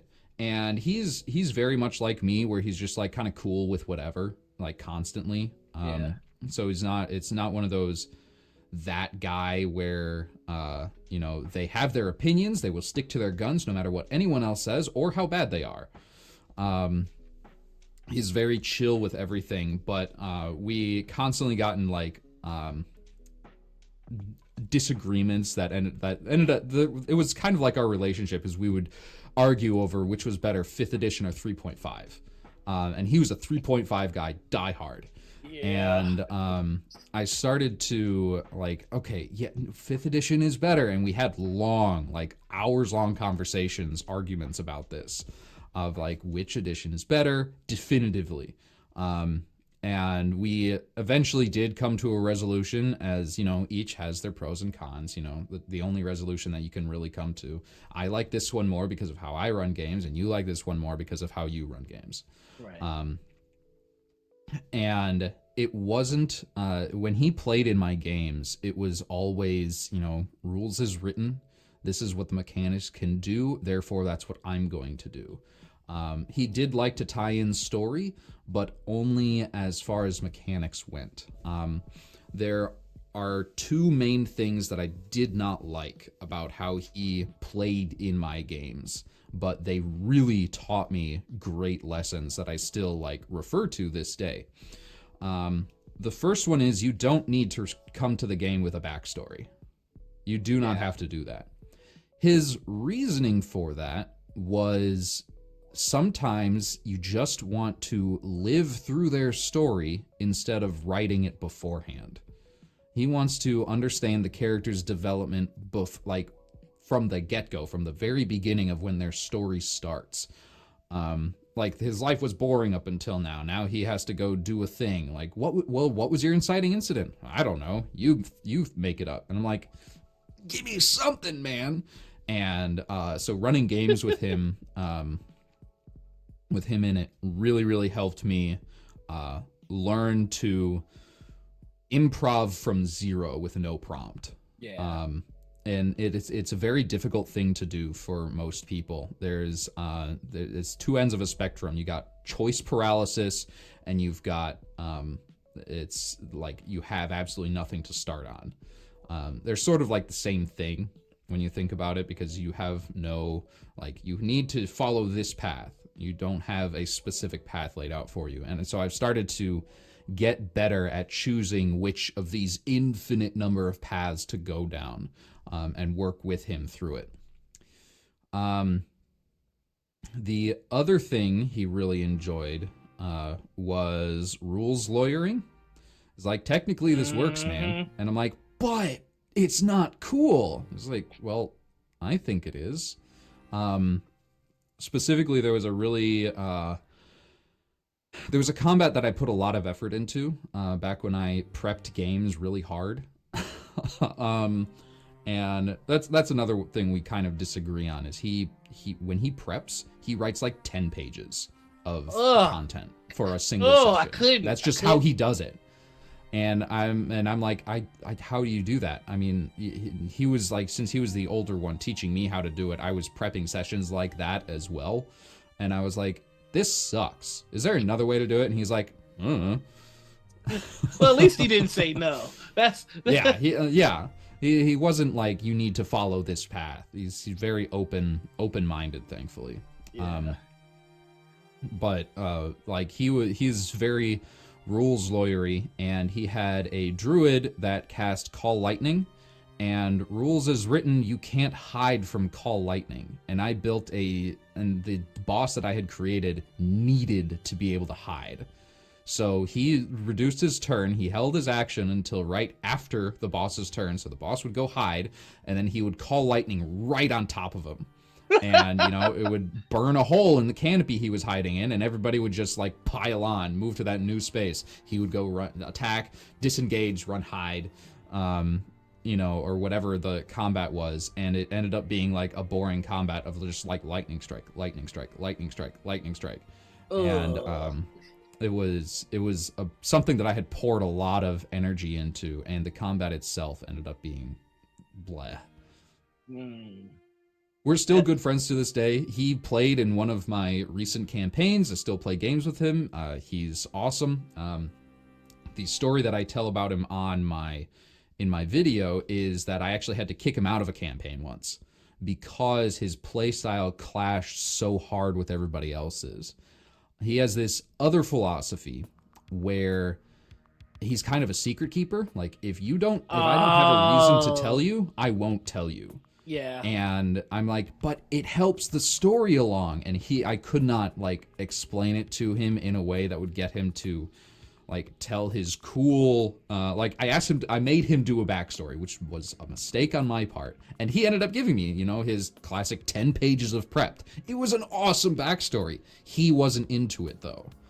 And that was the problem. How is he not into his own backstory? I don't know, man. I don't pretend to understand his thinking. I just accept it and move on. This is so weird. Like, it's yeah.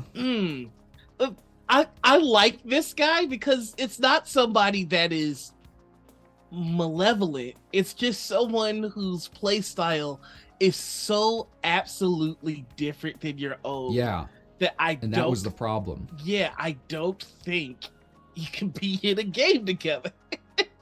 It was my dad, actually. My dad was also a player in that game, and that's who he was clashing with, because my dad is basically a robot in how logical he is, and he plays D&D the same way. He will choose the best option, and I'm not talking about combat, just combat at least. I'm also talking about logistical planning for where the party's going to go next and what they need to do beforehand and how they're going to plan it, what's our itinerary, you know, that he played D&D like that.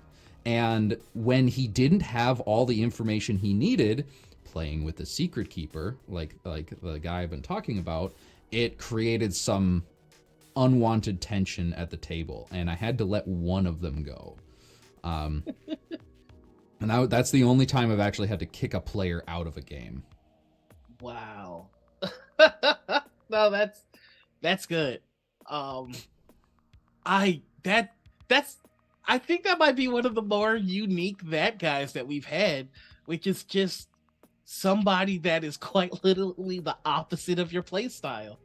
Yeah. And not a bad guy. Yeah, not a bad. Out. Yeah, just somebody whose play style is so the antithesis. I think that's the title for them. I'm trying to think of what my nega noir would look like. This sounds like the nega Dennis. Like, what's the nega noir? Man. The nega noir is the GM that I'm playing with that I want to fight. Okay, never There mind. we go. We already know about him. I found him. I hate him. No, I'm kidding. All right, no, I like that. the nega noir is someone who refuses to be creative. I think that's a nega everybody, because there's nothing worse than a GM that's like giving you all the signs like, hey, there's a door and there's a light shining from the door and there's a hum that you can hear coming from the door and there's a sweet smell coming from the fucking door. But what about this basket over here? They're like, yeah, I want to look at the wall. What's the basket made out of? Who made it? Can I roll a nature check to see what kind of wood it's made out of? Yo, I know we're just doing a bit right now, but I'm dying inside.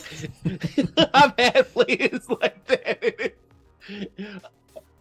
We all have room to grow. We all have room to learn. But holy fuck, I hate that shit so much. One of my favorite memories from any session that I've ever played in. We weren't even playing at the time, but it was this guy who was my antithesis, my nega DM, my nega Dennis,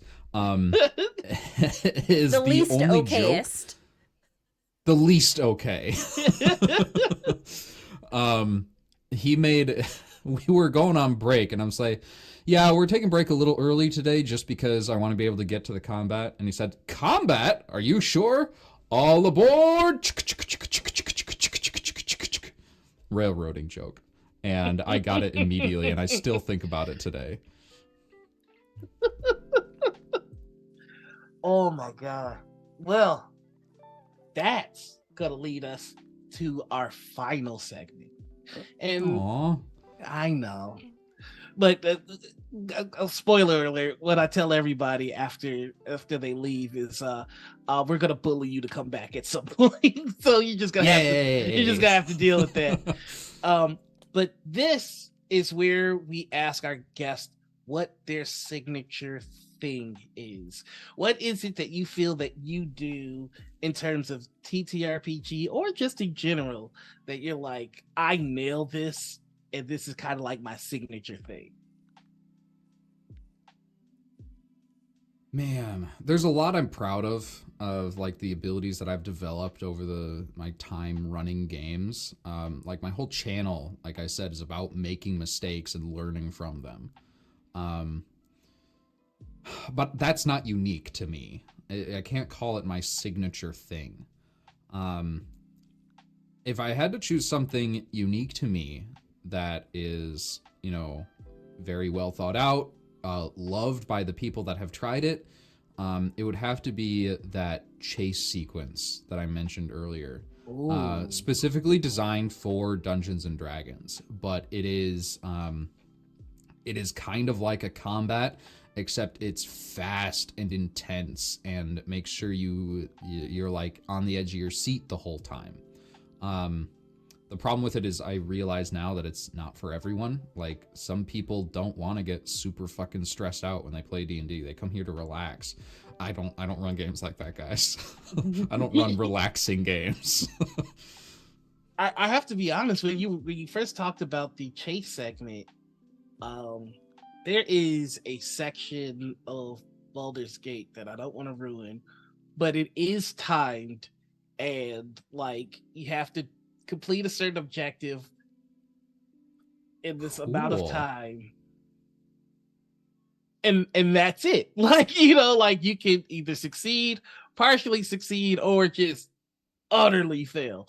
And like when you were talking about your chase segment, I was just like, that's so far been my favorite segment of Baldur's Gate 3. So it's a very ticking clock has a lot of power. Oh my god. Like I have yet to use this, but I got this like a couple years ago on Amazon. Oh, it's like this dragon hourglass. Just watching the sand fall is making me nervous.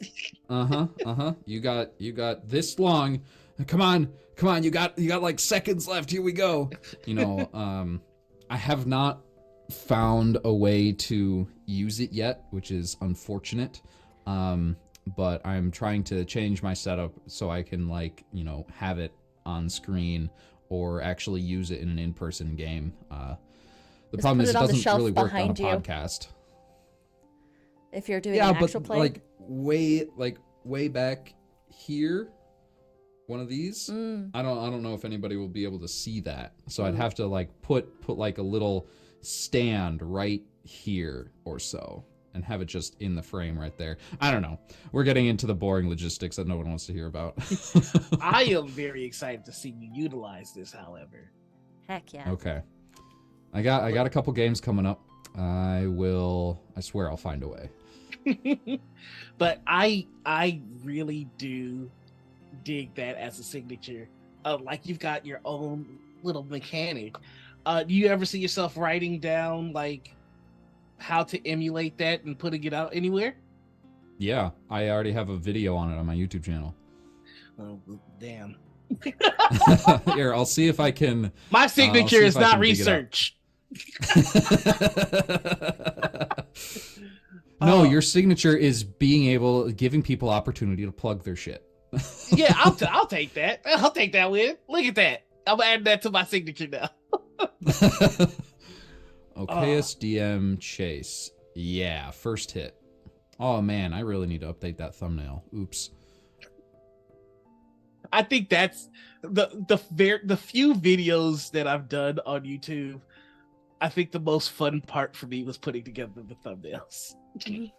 Yeah, I learned a lot. Like that's another reason that I didn't mention earlier when you asked why I became a content creator is once I got out of college, I started like 2 years out of college, and I'm just sitting at this desk job doing the same thing over and over and over again just to, you know, pay rent, buy groceries, whatever.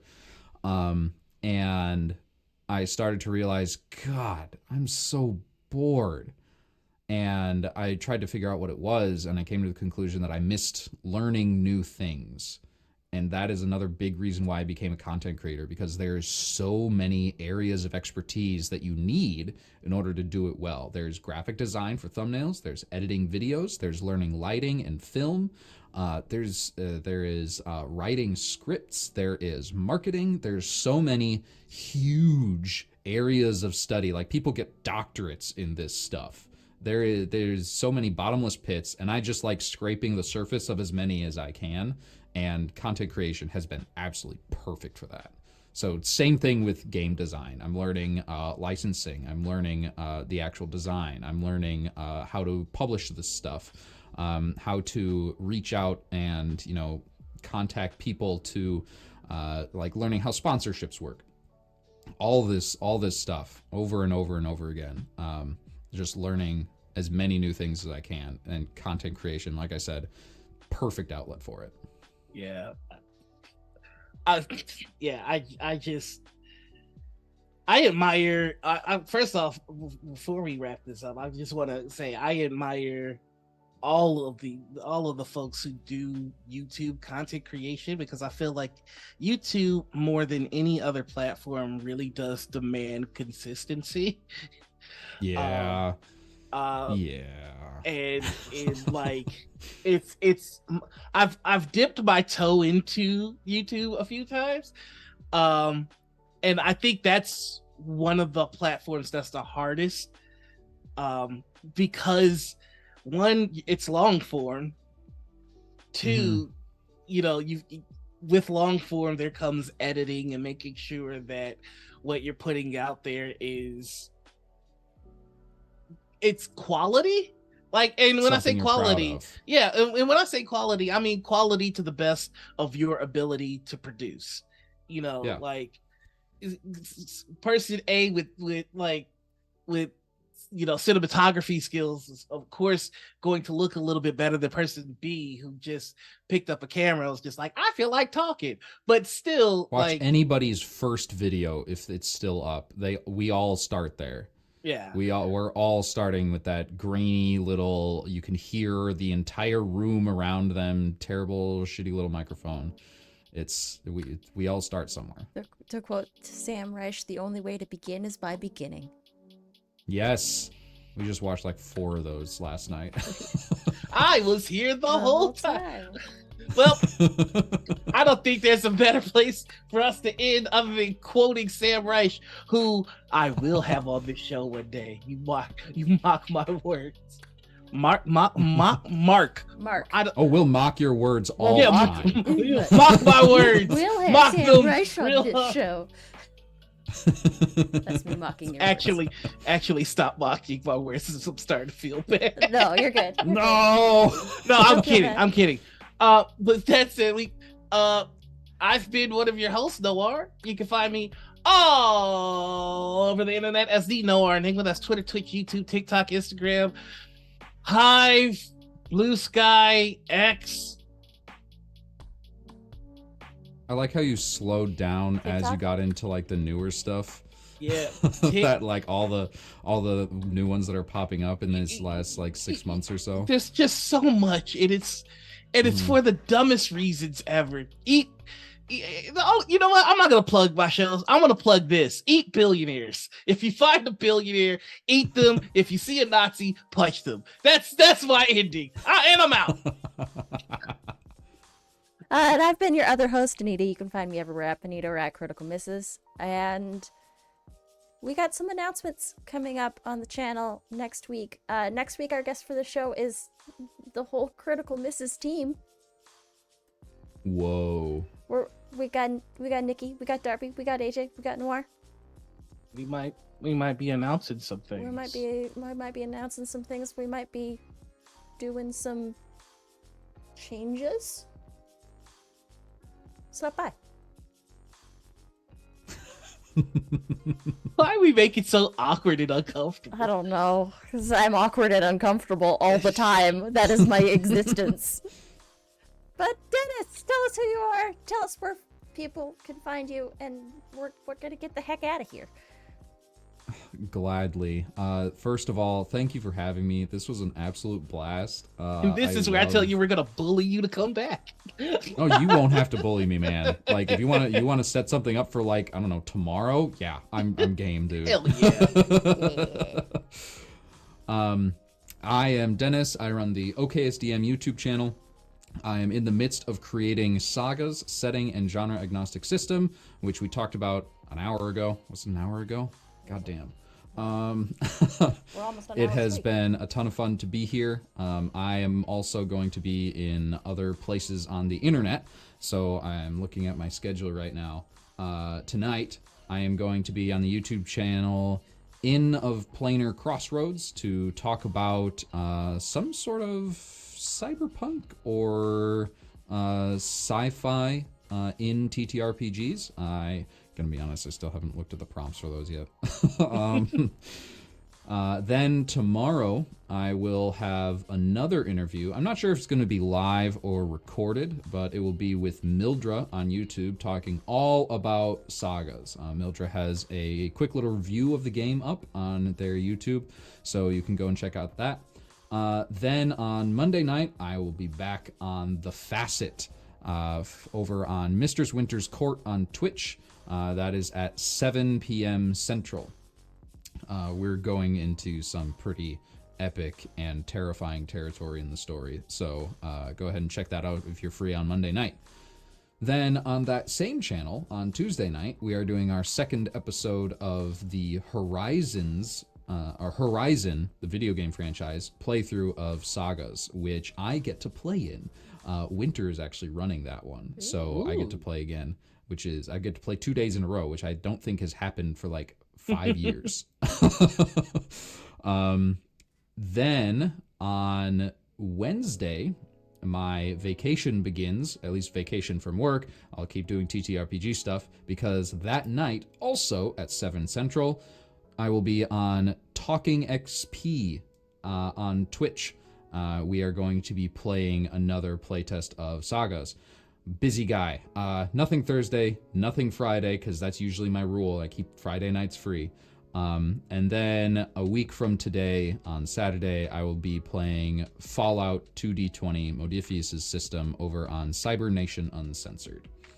I got more stuff coming up, but I think that's good enough for now. Yeah, I know the Talking XPT. Tell them I said hi. I ran into them at Gen Con. Good folk. Good, cool guy. I think it's the fastest I've connected with someone and scheduled something, because when Johnny, I think we connected on Threads, the Twitter that is owned by Meta, and the Meta Twitter. I think Meta Twitter. I think he commented on one of my posts, or I commented on one of his, and we're like, oh yeah, your stuff looks cool. And half an hour later, I kid you not, we had something scheduled for like a game. New record for me. Life comes at you fast. Oh yeah. That has been our show, everybody. Thank you so much for joining us. We're gonna head off on a raid. I think we're gonna go say hello to our friends over at Total Party Kiss. Total Party Kiss. I do that every time. I'm sorry. And we're gonna head over there. But thank you all so much for stopping by and hanging out with us. And Dennis, thank you again for being a pal and hanging out with us for almost 3 hours. Oh goodness! But Is until it really? Yeah. Yeah, for really real. Well, it was a pleasure and an honor. But until next time, everybody, the ritual has concluded. Bye. Why?